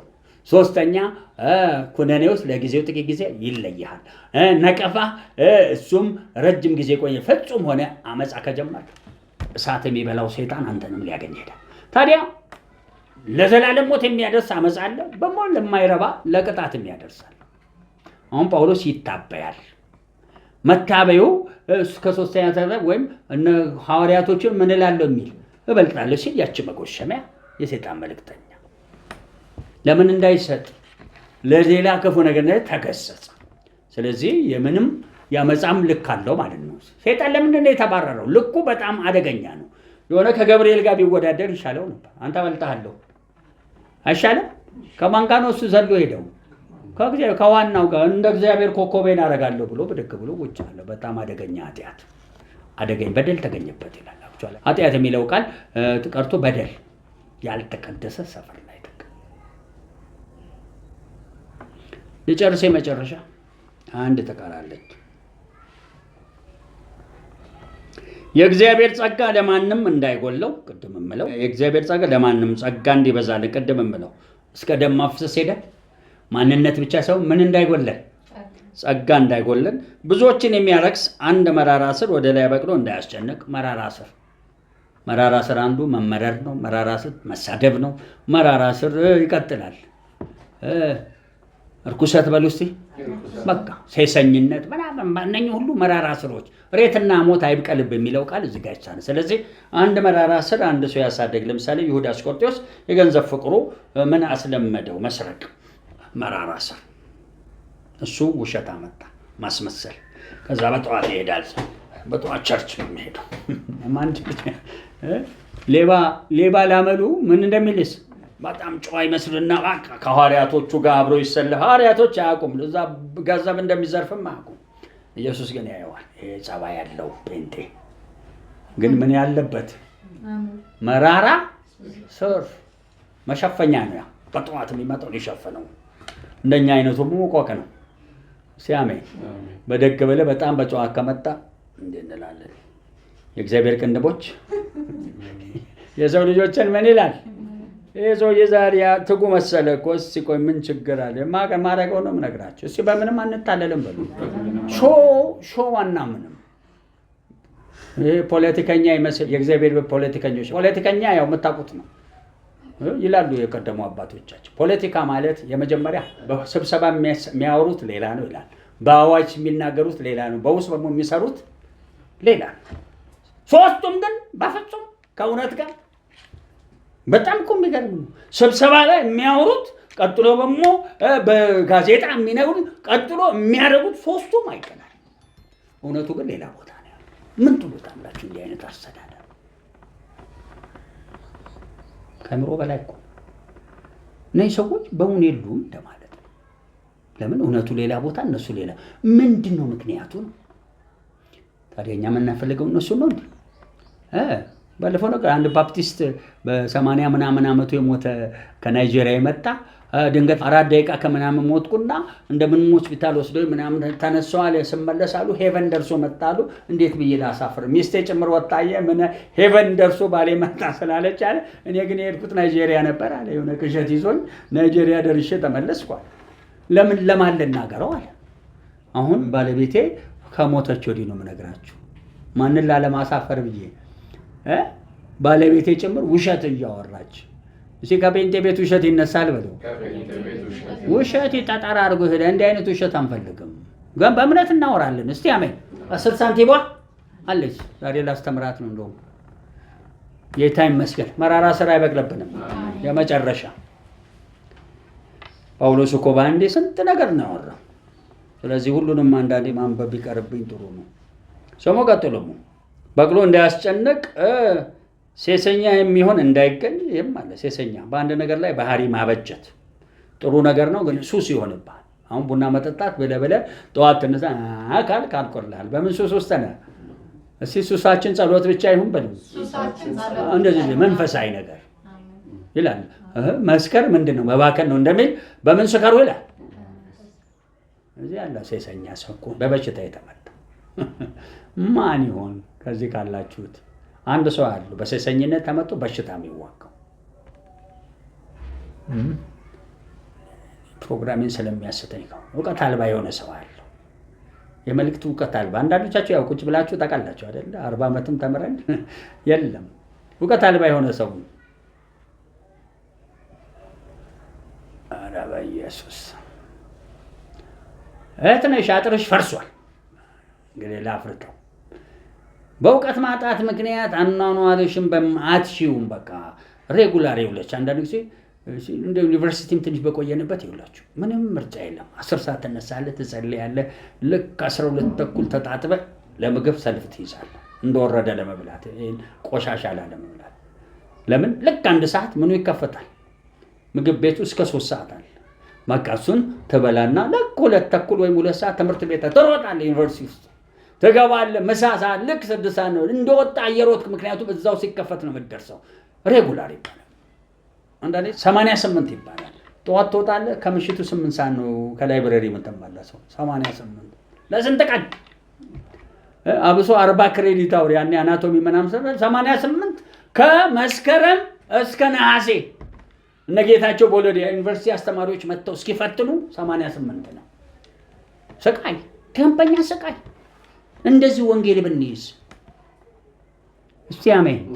አሁን እንደዛ እዚህ ምንም የለም። ምንድን ነው ነገሩ? ጠዋት ትጸልያለህ። አይ ምን መሰለ ከዛስ ታነባለህ። የለም ክፍት እውቀት ከሌለ ደግሞ ሴጣን መጥቶ ምን ይላል? የልሰይ ትክክል ነው። በዚህ ነው ይመጣና እንደዚህ ነው ትክክል ነው። ቲክቶክ ትከበሙ ትክክል ነው። ስንት ትክክል አለ? 50 ትክክል አለ እንዴ? ቅድም እንዳልኩት እኮ ነው። አንዳንድ ሰው የለም እንደ መንግስት።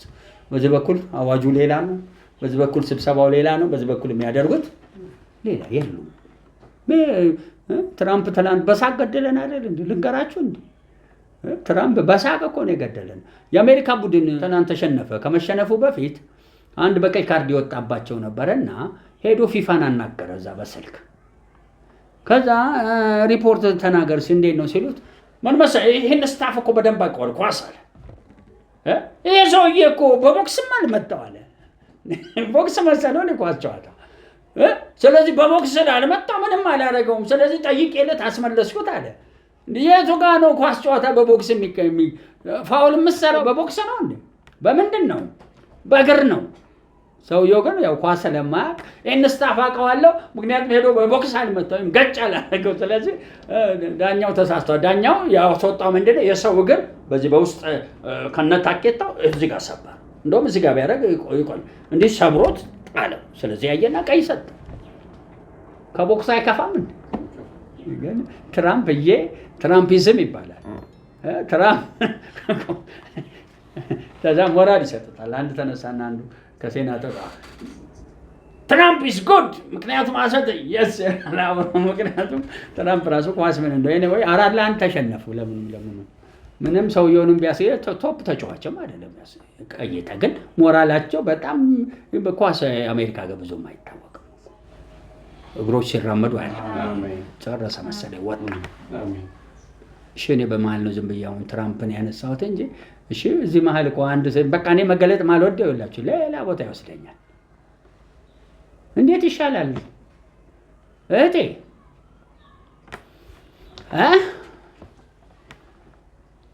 አንድ ቀን እንደው ፈተና ይዤ ልምጣ እንዴ? በጽሁፍ ሊሆን ይችላል፣ በጥያቄ ሊሆን ለየብቻ ሊሆን በየብቻ ነው ካመጣው ወዘተረፈ ብሏል መንግስቱ ኃይለማርያም። ያኔ እንደዚህ ወዘተረፈ ምንድን ነው የምትባለው? አናውቅም። ታውቁታላችሁ ወዘተረፈ ምን ማለት እንደሆነ?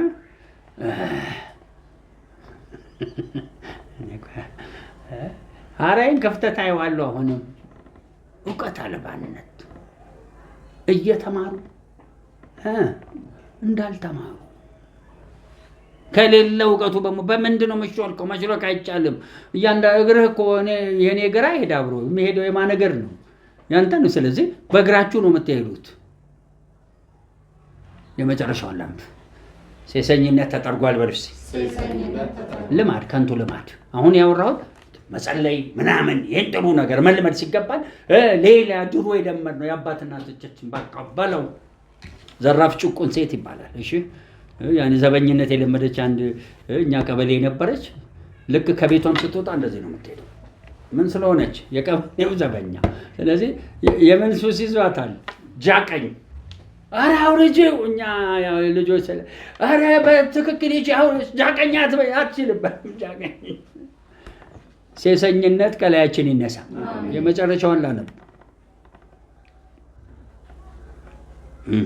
ወይም ስለ አንድ መብል ብኩርናው እንደሸጠ እንዴት ሰው ለዚህ ዓለም የሚመች ሰው እንዳትሆኑ። ለዚህ ዓለም መኖር ቅድም የምለው የማንበረከት ጭምር የአብርሃም እያል ለዚህ ዓለም ነገር የሚመች ሰው በኋላ ብኩርናውን ቢፈልገው አጣው። ዘላለማዊ ነገር ካልሰራ ለዚህ ዓለም መልክ የአብርሃምን በረከት ብቻ ከያዝ ነግሬሃለሁ ብኩርና ይወጣል። ምክንያቱም አብርሃም 2 ልጆች ወልዷል። አንዱ የኪዳን ልጅ ከዘላለም ነገር አንዱ ምንድን ነው? ሴስጋ ልጅ ነው ብሎ ስሙ እስማኤል ይባላል። ስለዚህ ልጁ 12 ነገስታት ከሱ ወጥተዋል። ይፋልላል ግን የለም ኪዳን የለውም። ለዚህ ዓለም ምን የሚል ሰው ነው? በኋላ ተክቶ ቢፈልገው እንኳን በእንባ አላገኘውም ይላል። ዛሬ አጭር ጸሎት ልንጸልይ ነው። ማስተማሪያን ትቼ እኮ በየቀኑ አሁን ለነገ ለሐሙስ ትምህርትን ጣልቃ እንዲገባልን ዛሬ መጀመሪያ ንስሐ ልንገባ ነው። በኢየሱስ ስም ጌታ ይርዳል። ከኃጢአት ጋር በጸጋ ታግለን ያላሸነፍነው ነገር ሁሉ ይነሳ። ጉልበታችን ይመለስ፣ እጆቻችን ይጠንክሩ፣ ያነከሰ ነገራችን ይፈወስ። ተመስገን። ከሰው ጋር ሰላም ምናምን የሚለው ወደ ታች አብሮ ይሄድ። እንጸልያለን። እዚህም እግዚአብሔር ፈቅዶ የገባችሁ የጸለይን እንቆያለን። ሲጸልዩ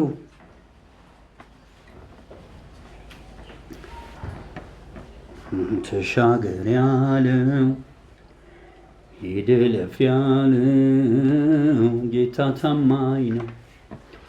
እሻገራለሁ እለፍ እላለሁ ጌታ ታማኝ ነው።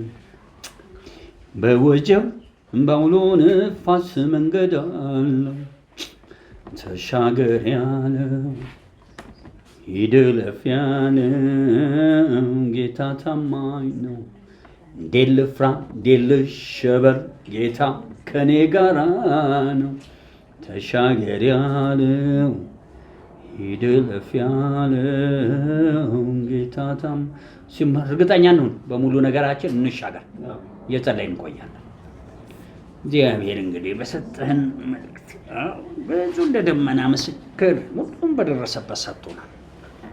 የምስክርነታችን ዋና ግን የእምነታችን ጀማሪ ወይም ደራሲ ወይም ራስ ከሆንከው ከኢየሱስ የተነሳ ያንተን ሙላት ዛሬም ይዘን ለመድረበል ፈጻሚም እሱ ነው ነልን።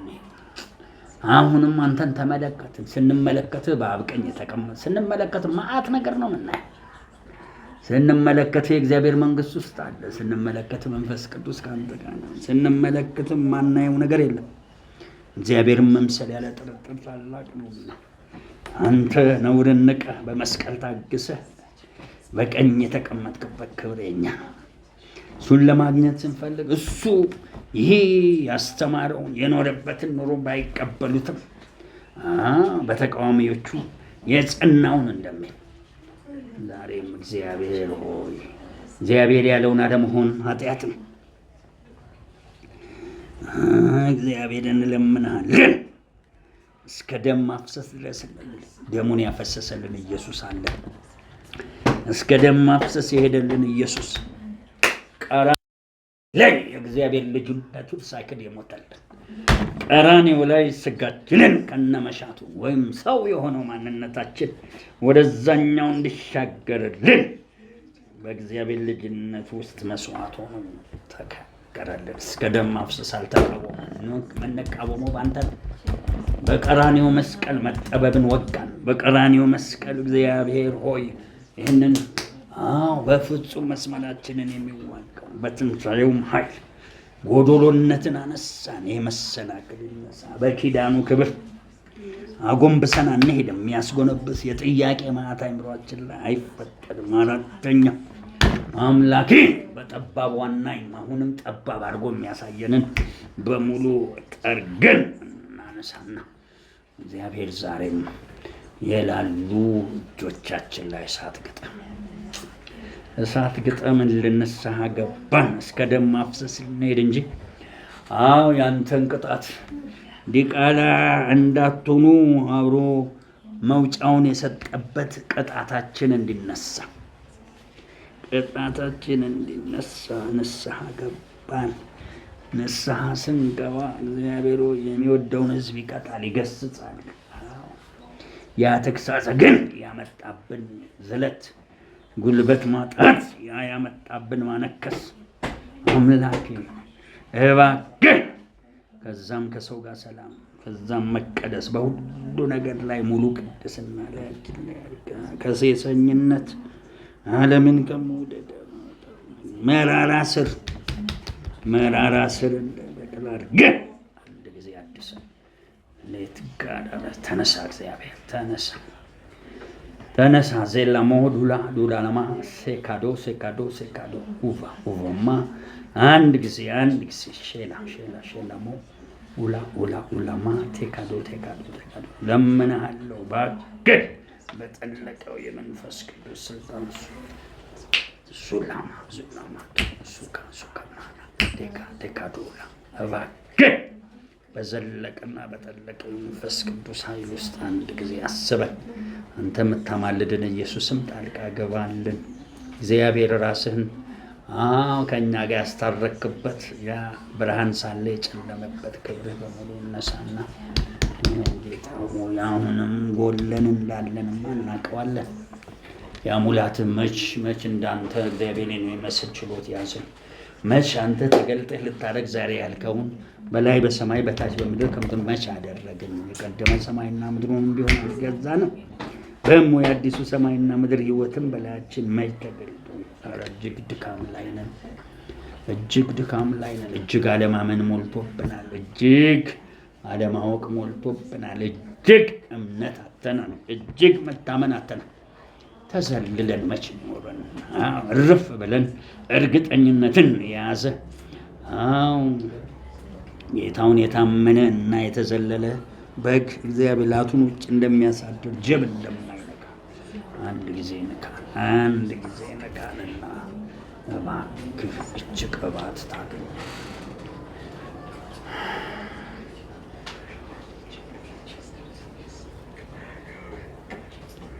አብረን እንጸልይ። እጆቻችሁን ራሳችሁ ላይ ቀኝ እጃችሁን በግራ አትጸልዩ። ቀኝ ከፍ ከፍ አለች ነው የሚለው፣ ግራ የሚል አልተጻፈም። አንዞት እየሄደ ነው።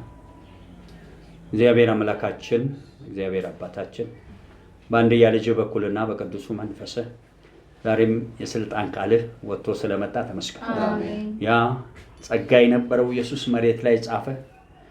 ከእናንተ መሀል ኃጢአት የሌለው ብሎ ያን ጸጋ ዓለም እንደለቀቀው ጸጋው ዓለም አብሮን ስላለ ተመስገን።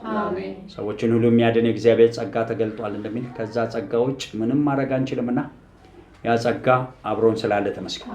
በዚህ ጸጋ አማካኝነት ብዙ ምስክርነቶች ዙሪያው እንደደመና ስለ እምነት ቢኖረንም የእምነታችን ራስ እነሱ አይደሉም፣ አንተ ስለሆንክ ተመስገን። ጀማሪያችን ደራሲያችን ራሳችን ይጽናልን። ያንተ ሙላት ያገኛል። ፈጻሚያችንም ነው። ያ ፍጻሜ እኛ ላይ ይሁን። የሞት መንፈስ አለው ሲሄድ አንቺ ልጅ ቅድም ያልኩሽ ልጅ ነች። የሞትሽ መንፈስ ከላይሽ ላይ ሲሄዳል። ራሳችሁን አሁንም ያዙ። ይመታ። ሌላም ሰው ካለ ይሄድ ከውስጣችን። ለዘላለማዊ ነገር ተጠርተን ዝም ብሎ ሞት የሚጫወትብን ይነሳ። አካላችን፣ ቤተ መቅደሱ፣ ነፍሳችን እንጀራ እንዲያጣ የሚያደርግ መንፈሳችንን የሚያውክ በሙሉ ተጠራርጎ ይሄድ። ይሄድ በሙሉ በኢየሱስ ተጠረግና ይሄድ። በፊታችን ያለውን ሩጫ በትዕግስት ለመሮጥ ባለንበት እሱ ነውርን እንደናቀ በመስቀልም በሞ የተገባ ለኛ ሊከፍል ሄዶ በቀኝ የተቀመጠበት ክብር ለኛ ነው። ይሄን ክብር እንዳንይዝ የከለከለን ይነሳ። እነሆ እሱ በተቃዋሚዎች ማን እንደጸና ዛሬም ኃጢአትን እስከ ደም ማፍሰስ አልተቃወማችሁም። የኢየሱስ ደም ይግባብ። የኢየሱስ ደም ይቃወመና ይጣልልን። ኃጢአት ይሸነፍ። የኃጢአት መጀመሪያ እግዚአብሔር ያለበትን ማንነት አለመያዛችን ነው። መዓት መጥራት እንችላለን፣ በሙሉ ከፊታችን ይወገድ። እግዚአብሔር ቅጣት ይነሳ። ሊቃላ የሆንበት የነቀፋ ልጅ መዓት መጥራት እንችለ ሁሉንም አንሳለን። ከዛ የላላ እጅ ይመለስ፣ የደከመ ጉልበት ይመለስ። መንገዳችን ቀና መሆን ሲገባ ያነከሰ ያልተገባ መስመር ላይ የገባ የሚሄደገር ወደ ቦታ ይመለስ። አብሮ ከፍጥረት ጋር በሙሉ ሰላምን ስጠን። ሁልጊዜ ያልተቀደሰ ነገር ካለ በህይወታችን እለምንሃለሁ ቀድስ። የቅድስና መጨረሻ ፍጹም የሆነውን እግዚአብሔር መልክ መያዝ ነው። ያ መልክ በላያችን ይሁን። ፍጹም የሆነውን ያንተን ፈቃድ መፈጸም ነው። በጎ ደስ የሚያሰኝ ፍጹም የሆነው ፈቃድህ ያገኘን። በሁሉ ነገር የፍጹምነት መልክ አስይዘን። መራራ ስር ከላያችን ይጥፋ እንለምንሃለን። ሴሰኝነት ይጥፋ። ለዚህ ዓለም የሚመች ማንነት ይጥፋ። ነኝ ሁሉ ጠቅላላ እንዲህ ያለው ሌላም አለ። ሰው የሚነክሳችሁ ሰዎች በተለያየ ምኞት ሰዎች ይመኟችኋል። አንዳንድ ጴንጤ ስለሆናችሁ እንድትመለሱ ዘሮቻችሁ ይመኛል። አንዳንዶቻችሁ ባላችሁ ህይወት በጾታ ወንድን ሴት የሚተናኮሱ ሴትም በሞ የሚተናኮሱ ሰዎች ነክሰውልዋል። ሌላም አለው ምትባክኑም አላችሁ። ምንም እንደው ርቡ ስትባሉ መረባተማችሁ መባከን ይነሳ። የነከሰ ሰው ይነሳ። ሌላውን በሙሉ ልጠርግ ነው። በመቆ እሳቱ ይለፍሰው። እግዚአብሔር እሳት ይለፍ። አሜን።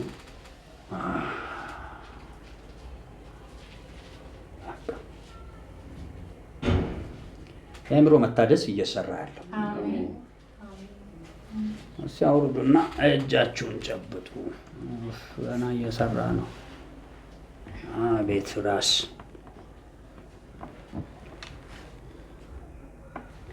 ጠበት ያሰራ ነው። በእውነት አንዳንዶቻችሁ እኮ ገና ሳትለወጡ በጣም የተለወጣችሁ ነው የሚመስላችሁ። ጸጋ ውስጥ ልክ ሳስገባችሁ ነው እኮ የምትታወቁ። ለእናንተ የለም ምላሳችሁ ያው ረዛዘኝ 35 ሜትር ግን በቃ ገና ሲጨባ አለ እዚህ አሁን ያልታደሰ አእምሮ አለው። አሁን ሬማ ልቀበል ስል እኮ ነው። ይሄ ነው እኮ በጎ ደስ ይፈጽም የሆነውን ፈቃድ ታውቁ ዘንድ በአእምሯችሁ ወይም በልባችሁ መታደስ ተለወጡ እንጂ ጨብጡ። ይሄ ነው መልእክታቸው። ሮሜ 12:2 ጨበጥ ያድስና ይጨርስ። ደመና ወረደ። አምላኬ ስራ ጥቂት አለን። ይህም የግድ ለሐሙስ ዝግጅታችን በጣም ይጠቅመናል። የዛሬ ንስሐችን በደንብ ይለፍ። እንደዚህ ያለው እነኛ የሚራመዱ እግሮች በየሰው አጠገብ ቆመዋል። ይረማመዱ ዙሪያቸው። አምላኬ ከፍ ከፍ በል። ወደ ሁለተኛው መልእክት ውሰደን በኢየሱስ አሜን።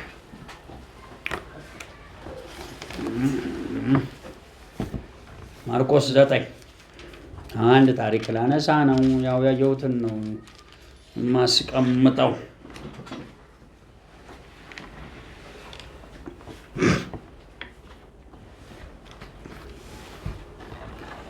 ያው ይኸው ሉቃስ ላይ ይኸው ሶስተኛ የተጻፈ ቦታዎች ላይ ሁለት ሐሳቦች ያስቀምጣል። ወደዛ ሄጄ መልእክት ነው የምፈልገው። ቁጥር 28 ጋር ሄዳለሁ። ታሪኩን በኋላ አነሳለሁ። ወደ ቤት ከገቡ በኋላ ደቀ መዛሙርቱ እኛ ልናስወጣ ያልቻልነው ስለምንድን ነው ብለው ጠየቁት የሚል ርዕስ አለ። ያው እየሰፋብኝ ስለመሄድ እንጂ ያየኋትን ራእይ ብቻ ነው መፈለጋት። እኛ ልናወጣው ያልቻልነው አለመቻል ስለምንድን ነው ብለው ጠየቁት ይላል። በተለያየ የዚሁ የአራቱ የወንጌል ክፍሎች ውስጥ ሁለት ሐሳብ አንድ ላይ ይቀመጣሉ። መጣባቸዋለሁ ግን ፍሬ ነገሬን ያዙ። እንደዚህ አይነት ቴዎሎጂ ጭቅጭቅ አይደለም የምፈልገው። ሁለተኛ የእግዚአብሔር መልእክት ምንድን ነው? እዚህ የምናየው ማርቆስ 9 ላይ ድንገት ኢየሱስ ጴጥሮስ ዮሐንስንና ያዕቆብን ይዞ ወደ ተራራ ሄደ። ለምን ሄደ ሲባል ሰው ብቻ እንዳልሆነ እንዲያውቁት ነው ብዬ ነው ማለት። ሲያመኝ ተራራው ላይ ድንገት ተለወጠ። ልብሱ ብርሃን ሆነ፣ ፊቱ አበራ። አይቶ አቁ በቃ ረጉድ ነው ይሄ ሰውዬ ምን አይነት ሰው ነው እያሉ ሳይደነቁ ቀን የብቻ ሰማይ ተከፍቶ ደግሞ ሁለት ሰው መጣ። ያዩታል እኮ እንዴት አው ሙሴ ተብሎ ተጽፎ የት ያውቁታል? ሙሴ ነስ በመነኝ የገሊላ ምኖች ሲያጣተኞስ በሉ የት ሙሴ ጢማም ይሁን ምናው የት ያውቃል? ግን በውስጣቸው ያ አብሯቸው የነበረ ደመና ይናገር። ሙሴና ኤልያስ መጥተው ስለዛ ታላቅ የመከራ ጊዜው ያወሩ ነበር። ይሰማል። እርግጠኛ በምን እያወሩ ነው ማለት ነው? በነ ጴጥሮስ ቋንቋ ዕብራይስጥ በደንብ ይሰማቸዋል። ያንን እያወሩ አሉ። ከዛ ጴጥሮስ ደግሞ እንደው ምንም እኮ አይፈራም እኮ እዚህም አትጠፉ እንዲህ አይነት አላችሁ፣ ደረቆችም አላችሁ። አንድ ክብር እንዲህ ባለበት ዝልቅ ዘላችሁ መጥቀም ይህም እኮ በጣም አደገኛ መንፈስ ነው። እያወራ ሳለ በደግ አለና የሚለውን አቅም እንዲህ ኢየሱስ እዚህ ጋር ድንኳን ከየት ያመጣል? ድንኳን ሄዶ ሮጦ ላይ መጣ ነው? ድንኳን ይዘው ነው እንደሄዱት አይደለም። ዝም ብሎ ወደ ተራምባን ታውቀው መጀመሪያ እንዲህ አይነትም ነገር ይሆናል። ለአንተ አንድ ድንኳን ለነሱ ሁለት፣ በቃ በዚህ መሆን ይሻለናል። ተው እንጂ ምንም የሚያለውን ማያቅ የሚቀባጠር እንደ ጴጥሮስ አይነት ምንም አይነት ምን ልምምድ የለውም። ሲበሉት መንፈሳዊ ገና ክብር ሲያው በቃ የሚሸሹ ሰዎች። እኔ ዘመኔን የተቸገርኩበት አሁንም በቅርቡ ስንት ሰው አለ አንዷን ትልቅ ነች ጫንኩላት ራሷን ስትል ብርሃን ዛሬም አንድ መጣችልህ እንዴ ብርሃን ይመጣብኛል ቤትሽ እየሮጥ በቃ ይሄ ምንም ዓለማዊነት ብቻ ስለነገሰበት ሊሆነ ልዩ ልምምድ ሲመጣ ጥሎ መጥፋት ነው። ስለዚህ ጴጥሮስም ኦልሞስ ያደረገው ይሄ ነው። ከዛ ደመና ሸፈናቸው። የምወደው ልጄ እሱ ነው እሱን ስሙት አላቸው። ከዛ እግዚኦ መሐረነ ክርስቶስ ሃይማኖተኛ ከሆናችሁ ስለ ሥላሴ እዚህ መቸለት መልክ ሰጠው። እሺ እግዚኦ መሐረነ ክርስቶስ ነው የምትሉት። እንዲህ አይነት ጴንጤን ተናቀ የምን እግዚኦ መሐረነ ክርስቶስ ወጣ ነው። ከዛ ወድቀው ሲሉ ቀና እንዲህ ሲል የሉ ማን ደመናው የለም ኤልያስ የለም ማን የለም ሲያወጥ ኢየሱስም ፊቱ ምን ሆኗል? ተመልሶ ምን አለ እንዴ አለ በሉ እሺ ዳግም እስክነሳ ዝም ያሉ ይመስላችኋል? ሲበላቸዋል በሉ እርግጠኛ ነኝ እንዳወሩ ምንም ጥያቄ የለውም። ግን ማለት እንደ ያን አይነት ስውር ፈውሶ በላይ አርበይ ባል ታቀላላ አገሩ እንዳባልቆት ቁጭ አለ። ቀርቶሱ ያቺ ስንት በምሳ ሰዓት መጣ ያቺ ሳምራዊ ልጅ ሰው እኮ ጠልታ የነበረ ሴትዮ ገና 5 ባሎች አሉች። አሁን ያለው ባልሽ አይደለም ስለ እየሮጠች ከተማ ውስጥ ገባ። የረሳቸው ራሱ ታሪኬን የነገር በሞ ክርስቶስ ነኝ ብሎኛል። ኧረ ኑና ሂዱና አረጋግጡ ይሄ ሰውዬ ማን ሊሆን ይችላል በላ እየሮጠች ሄደች ይላል።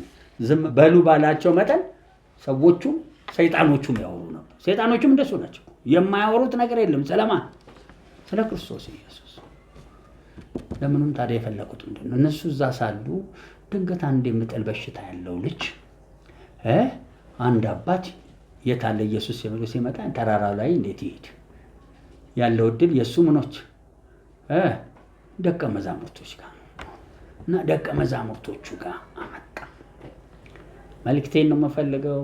እዛው የጊዜ መልእክት ሁሉ ጊዜ ያዙ። ለሐሙስ ዕለት ጣልቃ እንዲገባልን አመጣ። ምንድነው ማለት ነው? ሐዋርያው ጴጥሮስና ዮሐንስ ሌሎች ሐዋርያት እነ ቶማስ አሉ። ምንድነው ልጅ እያጣለው እንታው ሰሞኑን ባለፈው ምን ተሰጥቶናል? ስልጣንና ኃይል በሉ ተሰጥቶናል። ነካ ካለው ያንፈራግጠው። ከዛስ ሲያዩት ገና ከማየት ዝንጋጌ ምን ያላሉ ናቸው? ያልወጡ ናቸው። ሞቷል እንዴ ብለው ገና ጥያቄ ይመለሳል መንፈስኛው። ለምን ይሄንንም ያንንም ማለት መቆጣጠር ይፈልጋል። ናውጣ ከዛ ሲያዩት እንደገና ይፋ አይሌደም እንደ ናውጣ ብየና እንደገና ይጫጫዋል። በጣም ከዛ ኢየሱስ ከተራራው ሲወርድ ክርክር ላይ ናቸው። እናንተ የምን የኢየሱስ ደቀ እናንተ የኢየሱስ ደቀ መዝሙር የኢየሱስ ምኖች ናችሁ? ልፍስፍሶች ሊያወጡት ስላልቻሉ ኢየሱስ ልክ ሲደርስ ሁሉም ታስገረገደ። ምን የሚያከራክራችሁ ምንድነው? ይሄው አንተ ደቀ አይችሉም ማስወጣት ወደ እኔ ያምጡታል። የመጀመሪያ ደስ የሚለኝ ልክ ወደ እሱ ሲያመጡ ልክ ሲያየው ይላል የአይኑ ሳት ወጣ። ልክ ሲያየው ምን ሆነ? አንፈራገጠው። ታዲያ ተንፈራገጠ እንጂ ወጣ እንዴ? አልወጣም። አረ መልእክት አለው። ይኸውላችሁ የዛሬ መልእክቴን ስሙኝ እሺ። እንዲህ ይለኛል ጊዜ ብዙዎቻችሁ የመንፈሱና የሥጋውን ዓለም አያይዛችሁ ማንቀሳቀስ ይጨነግፍባችኋል። ውርጃ ታውቃላችሁ። ሴቶችን በብዙ ሀዘን የሚመጣ ነገር ነው። 9 ያስጨነገፈብኝ ይላል። ምንም በቃ ማህፀኔ ምን አይልም። ወይም ይሄ የወንድየው ስፐርም ሎ ስፐርም የሚባል አለ። ይሄድና ይመታዋል፣ ግን ሰናና ነው። እንቁላሉን ሄዶ ሲመታው ሰናና ነው፣ ውስጥ ድረስ አይገባም። ያ ነገር ትንሽ ምልክት ይሰጣል። ስለዚህ ሰው ይከበውና ሌሎችን ስፐርሞች ይገልና እንዳለ ይመስላል። ይሄድና እዛ ሊተከል ይሞክር፣ አይሆን ልጅ አይሆንም። እዛ ደም መጣት ይባላል። ሰናና ስፐርም እየሰማችሁ እንደዚህ የሴትዮዋን ደግሞ ፈርታይል የማይሆን እንቁላል አለ።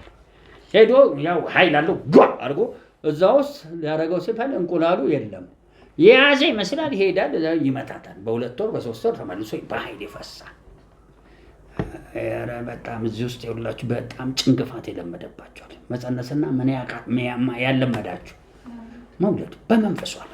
እንዲህ ላስቀምጠው ነው እንደዚህ ነው እኮ ማከው በዚህ ነው ማስተምረው አጋጣሚ በዚህ መልኩ ስላየሁት ጭንቅፋት ስላየሁት ማስተምረው እንደዚህ ነው አላችሁ። እምነት ማለት ኦልሬዲ የሚታየውን ዓለም እንደውም አሁንማ ትምህርታችን ተለውጧል። የቀደመ ሰማይና ምድር አልፎ በማን ቀኝ በአምጥቼ እዛ ያለ የመንፈስ ስርዓት ነው ሁሉ ነው የሚገዛ በዛ ስርዓት ነው መኖር ያለበት። ከዚህ ጋር 10 ሳንቲም ላስገባ ነው ብዬ ከጨበጥ ከዛሬ ቀን ጀምሮ እጄ 10 ሳንቲም አለው አለቀ። የት አለ አለ አየለው የካፍቸው መጨቃጨቅ። ከዛስ ያ የምትፈልገው ገንዘብ ሳይወድ በቅድ በቦሌም የታማጁ ሹሙ እንዳለ በምንም በባሌም አሰብን እናገኛለን እንዳለ ምንድነው መጽዋን ነው አሰብን መጽዋን እንዲሁ እስቲ በቦሌም በባሌ ይገባል በሉ። ለምን መሰላችሁ? በህጋዊ መልኩ ያለዛ እግዚአብሔር ህጋዊን የሚሽር ምንድነው መንፈሳዊ ህግ አለው። እሱ ለጻድቅ ምን ስለሌለ ህግ ስለሌለ። ስለዚህ እቺ 10 ሳንቲም ቆይታ 10 ቀን ቆይታ ካላመጣት አንተ ገና መጸነስና ማርገዝ አትችልም። ወይም ያንዳንዶቻችሁ ወንድም ሴትም ማህፀናችሁ ቡኮ ማህፀን ምን ማለት ነው? ያንዳንዱ እጢ ነው ያለበት። የእግዚአብሔር ራእይ ምን አይልም አይጸነስ እጢው ያስጨነግፈዋል። ያንዳንዱ እንቁላሉ የለም በሞለቅ ለጸለ ያስኩ ብለህ የምትናገረው ቃል ሎስፐርም ካውንት ምን ማለት ነው? ኃይል የለውም ስፐርም ነው። ዝም ብሎ ሄደች ይልከሰከሳል። እዛ መልእክት አለ። እንዴት ነው አንዳንድ ማህፀን እስከ ስንት ዘመን ይጨነቅፋል? እምነት የሚባለውን ይዞ እንቁሌልና እንትኑ ብሎ በማህፀን ተወልዶ ራእይ አድጎ ታቅፎ ወደ ውጤት የሚመጣው ኧረ በለው በኢየሱስ ስም ተመቶ ይደቅ። አሜን። የሞትና የሲኦል ፉጨት እኮ ነው። ምን ማለት ነው? የሚያስጨነግፍ ያው መጨንገፍ ማለት የተጸነሰው ልጅ ሞተ ማለት ነው። ሞትና ሲኦል ማየት ምን ማለት ነው? በማንኛውም ነገር በዘላለም የሚታቀደው በሲኦል ላይ ይመጣል፣ በምድር ላይ የሚታቀደው በስጋ ሞት ይመጣል። መጸነስ ማርገዝና መውለድ አይነት ችግር አለ። ታዲያ መፍትሄው ማለት እዚህ ቦታ ላይ እነኚህ ሰዎች አልቻሉም። ኢየሱስ መጣ ሲፈራገጥ ወደ አባትየው ዞረ። ምን ብሎ መጠየቅ ነው? እንደው ፈተና ሆነበት። መቼ ነው ያዘው? በልጅነቱ በኋላ ይጥለዋል፣ ገደል ሊከተው ይሞክራል። ቢቻልህ እርዳኛል። የመጀመሪያ እንድናውቀው ምን ፈልገው ቢቻልህ ትላለህ ለሚያምን። ይሄ እዚህ አሁን እኛ ለምን አላተት ከእምነት ማጣት አለማመን ነው ያለማመን ምክንያት ነው ብሎ ይናገራሉ ሉቃስ ላይ። የመጀመሪያው ችግር የማይታየውንና የሚታየውን አደራጅተን ሁለቱን ዓለም ላይ ሆነን አለማመን እንዳይወጣ ያደርጋል። እንዳትረሳ እምነት ኖሮ እምነቱን ወደ ለማመን አምጥተ ያን ነገር መቀየር መቻል። የሰማነውን እምነትና ማመን የተያያዙ ናቸው። እምነት ኖሮ ገፍትረ ካላስወጣው አይሰራም። እምነት ሙሴ ቀይ ባህርን ሊከፍል አነሳ። አንዳንድ ቦታ አለ ማመን ያቃተው ቦታ ኃይሉ የለውም። እንዲያብሩት አለ ሁሉ ህዝብ እንዴት ነው እንጃ ከየት ይመጣል እንጀራ? በትሩ ላይ እኮ እንጀራ የለም እንዴ? ስጋ አለ ግን አያምንም። እጅ አጭር እንደሆነ አሁን ታያለህ አለው። እስቲ ዛሬ መጸነስ ይሆናል በሉ፣ መውለድ ይሆናል በሉ። የታ አባቶ ጭንግፋት መንፈስ ሎስፐርም ካውንት ካለ ዛሬ ይነካል። ይሄ ምድረ ሰናና ማህፀን አለ ዝም ብሎ ያለው ተፈንስስ የሚሉ እንቁላሎች ወይ እንቁላል ምን ማለት መሰላችሁ? እስቲ በሌላ ቋንቋ ላስረዳ፣ ትርጉሙን ላስረዳ። አንድ ኮርት ላይ ድንገት የአሜሪካ የለም ፓተርኒቲ ኮርት ይባላል። ፓተርኒቲ ኮርት ማለት ልጁ የኔ ነው ያንተ አይደለም የሚል ፓተርኒቲ ኮርት። እሺ ዲኤንኤ ይመረመርና ይነገራል። እና አንዱ ብዙ አሉ ከሳ መጣችው። እሷ እቤቷ ከባሏ 4 ልጅ ወልዳለች። እና አሜሪካ ግን ብሎ ይዝናናሉ ሚስቶች። ስትዝናና ፊትሽና እንትንሽ የኔ ነው አለ። እኔና አንቺ ማሽ እናደርጋለን ይላታል። ስከል አለ የስከል ፊታቸው አንድ አይነት ነው። እዛ ለምን አብረን አንጠጣም ይላታል። አይ እኔን አትጠጋኝ ፈርታይል ነኝ ትለዋለች። ይሄ ታሾፊያለሽ ለምን ወልዶ አያውቅም ሰው። ብዙ ሴቶች ጋር ተኝቷል። 2 3 አግብቷል። ልጅ የለም። ምን ስፐርም ነው ያለው? ሎ ስፐርም ይባላል። በቃ የሱ ይሄድና ስንንንንን ይላሉ። አይረገዝም።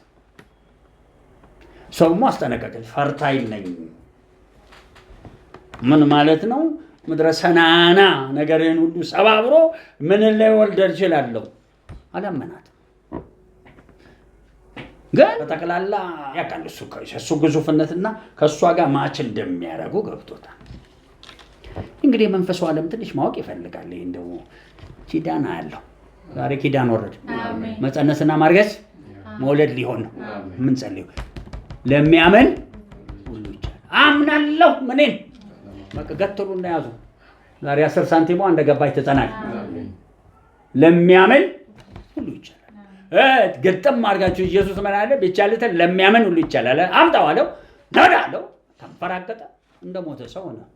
ኢየሱስ ሞትን ድሮም ስለሚያውቀው እጁን ጫነ ወይም አነሳው። ለምን ሞት ልጁ ላይ አለ ካለ ህይወት አሻገረበት። እስቲ እጄ ላይ ህይወት አለ በሉ። ከዛ ይሻገራል። ያለማመናችሁ ነው። ምን ማለት? እምነት አላቸው፣ ስልጣን አለ ነውጣ ሲሉት በሁኔታ ይጨነግፋል። ጭንቅፋት ነው ያየሁት።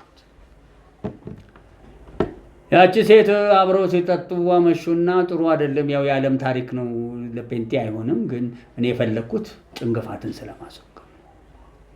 ከዛ በኋላ ሞቃላቸው። ምን አለ እንግዲህ ልጆቿን የት አባቱ አድርጋ እንደተኛችን ባናቅም አብረው ይተኛል አሎ ትለዋለች። ምን ብያለሁ? ይጀዝዛ አርግዣለሁ ትለዋለች። ልጅ ወደዛ ይላታል። ከዛ ወለደችና ከሰሰችው። ከዛ ሲቀርብ እንዴ ዘበላ ነው እኔ ስንት ያህል ተኝቻለሁ፣ 3 አግብቻለሁ፣ ልጅ ልጅ አላውቅም። ስለዚህ የኔ ልጅ ሰው ደግሞ ነግሬዋለሁ፣ ፈርታይል ነኝ። ስለዚህ ከኔ ጋር እንዳተኛ ላረግዝና ልወልድ እችላለሁ ብዬ። አሁን ጥያቄው እንዴት ፈርታይል ሆና የእሱን ወደ እሷ ሊመጣ ቻለ ነው ጥያቄ። አሁን ይሄ ማስረዳችሁ ማች የሚያደርግ አየራቸው ላይ ምን ተፈጥሮ ነው? ዲኤንኤው ሲመረመረ ልጁ የማን ነው? የእሱ። በቃ ሊያምን አልቻለም። እኔ ሁሉ ዘመን ሳልወልድ እንዴት ባንቺ ውስጥ እወልዳለሁ? እሱ የሚለው ምንድን ነው? ስተኛ አብራኝ ስትሆን ሌሊቱን በሙሉ ጉልበት አላት። ይህን ደካማ ስፐርሜን ሁሉ ወደዛ አስጠራርጋ የትኛው የአንድ ወንድ የዘሩ እንትን 1-2 ብቻ አይደለም። ስትስበው ስፐርሞቹ ምን ሆኖ ማለት ነው የሚቀጥሉት? ጠንካራ ሆኖ ሄዶ እንቁላሉን የሚመታ ዘር ወጣ። ያ ማለት ቶሎ ከዘሩ መካከል ሲፈልቅ ስትሮንግ ምን የሆነ ስፐርም ከላዩ ላይ ወጥቶ ነው የወለደው። ለምን አነሳው? እኛው ምን ይሰራል? እስቲ ጭንቅፋት ይነሳል በሉ። በቃ አልቻልነው አምናለሁ ምንን ብለን በተለያየ በሁሉም ነገር ላይ እግዚአብሔርን በመምሰል ጭንቅፋት ይነሳል። በሁሉም ነገር ላይ የሚያስጨነግፈን ነገር ይነሳል። በሁሉ እንዲህ ይለኛል። እዚህም ጉባኤ ያላችሁ ሞት ማሸነፍ የምትፈሩ ዛሬ ተመቶ ይላል። በእናንተ ውስጥ የሚጸነሰው የሚረገዘው የሚወለደው ነገር የበረታ ይሆናል። ታዲያ ይህን ሲያስተምር እኛ እዛ ዘመን ላይ አይደለም ያለ ነው። የአሮን በትር በአንድ ሌሊት በሰለ። እግዚአብሔር አዳምን ሲፈጥር ቆስቲ ነገ በሞ እግሩን ከነገ ወዲያ አይኑን ልቅጠም እያለ ነው ይሰራው። እስኪ አንዴ ሁሉ ይሆናል በል። ስለዚህ የማስተምረው ስለ ጭንቅፋት ላይ እንጂ በኢየሱስ በአንዴ መጸነስ መውለድ ማሳደግና ለፍሬ ማብቃት ይሆንላችሁ። የአሮን በትር በእናንተ ላይ ይሁን። እንደ ኤርምያስ ምን ታያለ? የለውዝ በትር በመልካም ታያለ። ከቃሌ በስተጀርባ ምን እላለሁ? ያ ትንቢት ለመጻፍ 26 ዓመት ፈጀበት። እኔ በ26 ዓመት እንድትወልዱ አይደለም የምፈልግ። ምንድን ነው ስትንዘላዘሉ አትኖሩም እንጂ ራእዩም ሳይወለድ ትሞታላችሁ። አሁን ለምሳሌ እዚህ ውስጥ ካላችሁት መካከል ከእኛ ጭምርም ሊሆን ይችላል የመንግስታት ኃይል ከነ ፑቲን ጀምሮ እነዚህ ሰዎች በጣም የጠነጠነ ከጀርባቸው የተለያየ ሃይማኖት አላቸው። ያሟርታሉ። ትራምፕ አሰብስቦ ፔንቴ ያስሟርታል። በስነ ስርዓት የሚሰራው ሁሉ ምን እንዲሆን እንዲህ ከነ ይቀጥላል። ማአት አይነት አያለው። በኢየሱስ ስም ተመቶ ይደቅ። ሲመታ በአንድ ቀን የአሮን በትር አገልግሎት አሁኑ ነው ኃያላን ይሰበሩ። የእግዚአብሔር ክንድ ሆይ ተነስ፣ ኃይልህን ልበስ። ቀኝ ከፍ ከፍ አለ፣ ጠላቶችን ምን አደረገች? ፈርዖን በስንት ቀን ነው ባህር ውስጥ የገባው? እሴ በአንድ ጊዜ በር መጣና ተከመረ። በቃ ሞቱ። ትንሽ ፍጥነትም ይኖረው በሁሉም ስፍራ ይሁን በሙ መለኮታዊ ያቺ ሴት ፈርታይል እንደሆነች አምላካችን ፈርታይል አይደለም? የአብርሃም አምላክ ይለዋል እኮ ዮሴፍን ሲናገር የማህፀንና የምን በረከት? የጡት በረከት ወዲያው የሚሰራ። እዚህ ሰናና ያው መገለጥ አያስፈልግም። ልንገር እንዴ እዚህ ሰናናነቴ ይነሳል በሉ። ሰናናነቴ ይነሳል። ምንም ጥያቄ የለውም። ለምን ያልተለማመድኩም ከየትም አታመጣ። እኛሁን በቆይታ ነው እንደ 6 ወር የፈጀብኝ ጉዳይ አለ፣ ሆነ 1 ዓመት የፈጀብኝ አለ። አብሶ አንድ ስፒሪቹዋል አዝባን ከአንድ ቤተሰብ 4 ዓመት የፈጀብኛል። ቆየውና እያደራጀው ግን አሁን እዛ ያህል ቀን አይፈጅብኝ። አንተ ዛሬ መጣ አንድ ድሮ ጆባ ዊትነስ የነበረ እኔ ጋር ጌታን ተቀበለ፣ መንፈስ ቅዱስ ተሞላ። ሚያጣና ምን ይለኛል? ጫንልኝ። ምንድነው የምፈልገው? ሰው የሚያስፈነጥር ቅባት ጥያቄ ሆነ። ያማል ነው። ለምን ጆባ ዊትነሱ የጠመጠመው በቃ ድሪም ህልመኛ ነው። ይህን ኃላፊነት መሸከም እችላለሁ ብሎ አይጠይቅም። የሚፈልገው ብቻ ማስፈንጠር ነው። ህልመኛው መጀመሪያ ህይወትን ለውጥ፣ ከምን ዊትነስ ውጣ፣ ከጆባዊ ከዛ በኋላ ነው። ከዛ ውጭ መንፈስ ቅዱስ ተሞልቷል። ለምን መንፈሱን እንድትወጋ ከዚህ ውጭ ጠበቅ። ምክንያቱም እንዲህ አይነት ምኞትም ያላቸው ጀግኖች ስላሉ። እዚህም ያላችሁ ዛሬ ጭንግፋት ይነሳ እባካችሁ። ለአንዳንዶቻችን በሞ አልሸነፍ ያሉ ተመልሰው አደራጅተው ተመልሰው ስብሰባ ተመልሰው አድርገው ከመላው ዓለም ከቻይና ጀምሮ ወይም ከአሜሪካኖች ጀምሮ ያለ ተጽዕኖ ይነሳ። እንዲህ ያሳየኛል። አደራችሁ እንዲህ ይለኛል እግዚአብሔር። ከተከልክ ወዲህ መልሶ የሚነቅል ይቆማል። ችግኝ ይተከላል፣ መልሶ የሚነቅል ይመታል። በሞ ተዝላችኋል። ናቡከደነፆር ፍሬው ሞልቶት ምድርን ሁሉ ሞልቶት ሳለ አንድ መልአክ መጥቶ ቆረጠው ይላል። የደከምንበትን የሚቆርጥ ሁሉ ይነሳል። ስለዚህ ጭንቅፋት ዛሬ ተነስቶ ይሄዳል። ከዛ ኢየሱስ እዛው ላይ ደገመ። ይህኛው ወገን ያለ ጾምና ያለ ጸሎት አይወጣም ማለት። ይሄ በሁለተኛ ልታውቁ የሚገባ አንዳንዴ ፐርሲስታንት ፕሬየር የጸና ጸሎት የሚባል ነገር። አንዳንድ ነገር እምቢ ካለ አሁን ያ ወንድ ሰው ከሴትዮዋ ጋር የመጀመሪያው አብሯት ሲሆን ምንም ልጅ አልሰጠው። ሴትዮዋ ላይ ያለው ኃይል ግን እየሳበው ወደ 2 ወደ 3 ሲሄድ ጠንካራ ዘር ከውስጥ ወጥቶ ወለደ። በኢየሱስ ስም ታክቶ መጸለይ ይስጠን። ለፈስፈስ ያለ ጸሎት ይነሳ። እንጸልያለን። ምንም ሳላስተምር ላይ አልቀ ስለሆነ ነው። ኢየሱስ እንዳሸነፈ የማሸነፍ ክብር ይሆንልን። ጸልዩ ጥቂት ደቂቃ። እዚህም ያላችሁ እግዚአብሔር ፈቅዶ እየገባችሁ በማለት ብትወጡም እየሰማችሁ ያላችሁ ተመስገን። ጥቂት ደቂቃ እንጸልይ። እግር ሲራመድ አለው ወሳኝ ከዚሁ ሊጨርስ ይችላል። ያዙት ጌታ 5 ጉዳይ ነው ለ1 ሰዓት ያዙ። ይሄም ወሳኝ ነው። ለሐሙስ እንድንዘጋጅ ይጠቅመናል። ጭንቅፋት ይነሳ። ማይጸንስ ማህፀን መቃን ማህፀን ይፈታ። ደረቅ ጡት ሁሉ ይነሳ። ምንም ወተት የሌለው ምንም ተናገሩ ሲባል አፈተብነት በሙ ጠንካራ ዘር የስልጣን ቃል ማለት ነው። ዘራችን ደካማ ያደረገ በኢየሱስ ስም ይነሳ። ትንሽ ዝም ብለን ነው እጅ ራሴ ላይ ለጨነው ጫኑ እዛው ራሳችሁ ላይ ትንሽ እንቆይ። ጸልዩ ሲለ ራሳችሁ እግዚአብሔር ይሄ መንግስታት በየጊዜው እየተደራጁ ዓለም አቀፋይ ምንም ብዙዎች ቢሆኑ መጽሐፍቱ ይላል ከኔ ዘንድ አይደሉም ከአንቺ የተነሳ ይወድቃሉ እንደሚል ይሄ በየጊዜው እየተደራጁ መልሰው የተተከለውን የሚነቅሉ መልሰው የሚያስጨነግፉ ዛሬ በፈጠነ ባፉን በሚል መንፈስ ዛሬ በሚለው መንፈስ አሁንም አደራጅተህ ጸንስልን፣ በላያችን ላይ ውለድልን፣ በላያችን ላይ ትልቅ አድርገህ ወዲያው አሳድግልን።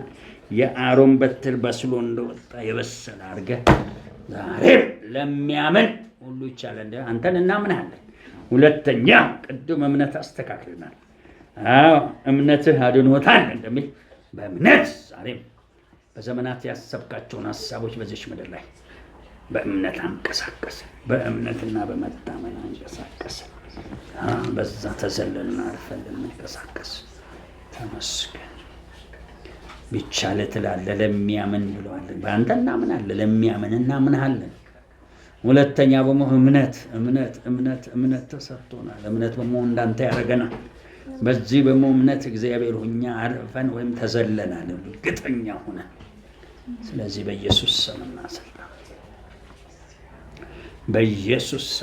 ስልጣን አንተ የጥያቄ መንፈስ እዚያ አእምሮ ላይ የመጣ የምታዳውር የነገር መንፈስ ተነሳ።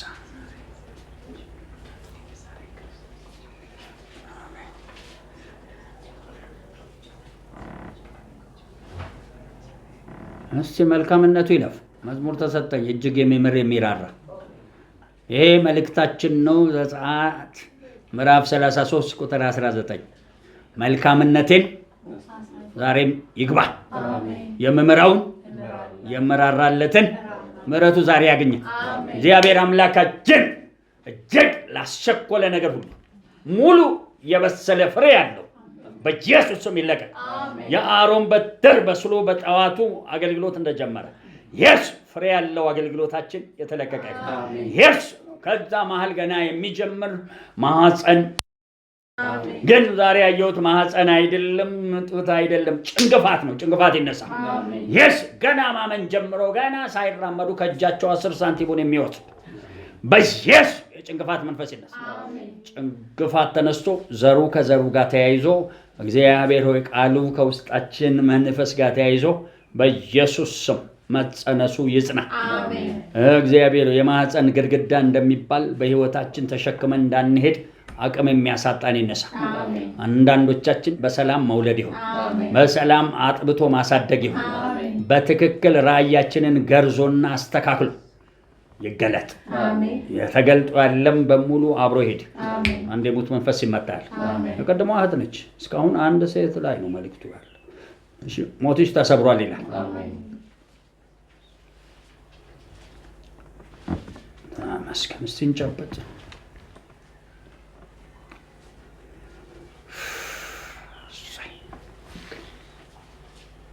መልካምነቴ ነው ወንሳለሁ። መልካምነቱ አልፏል።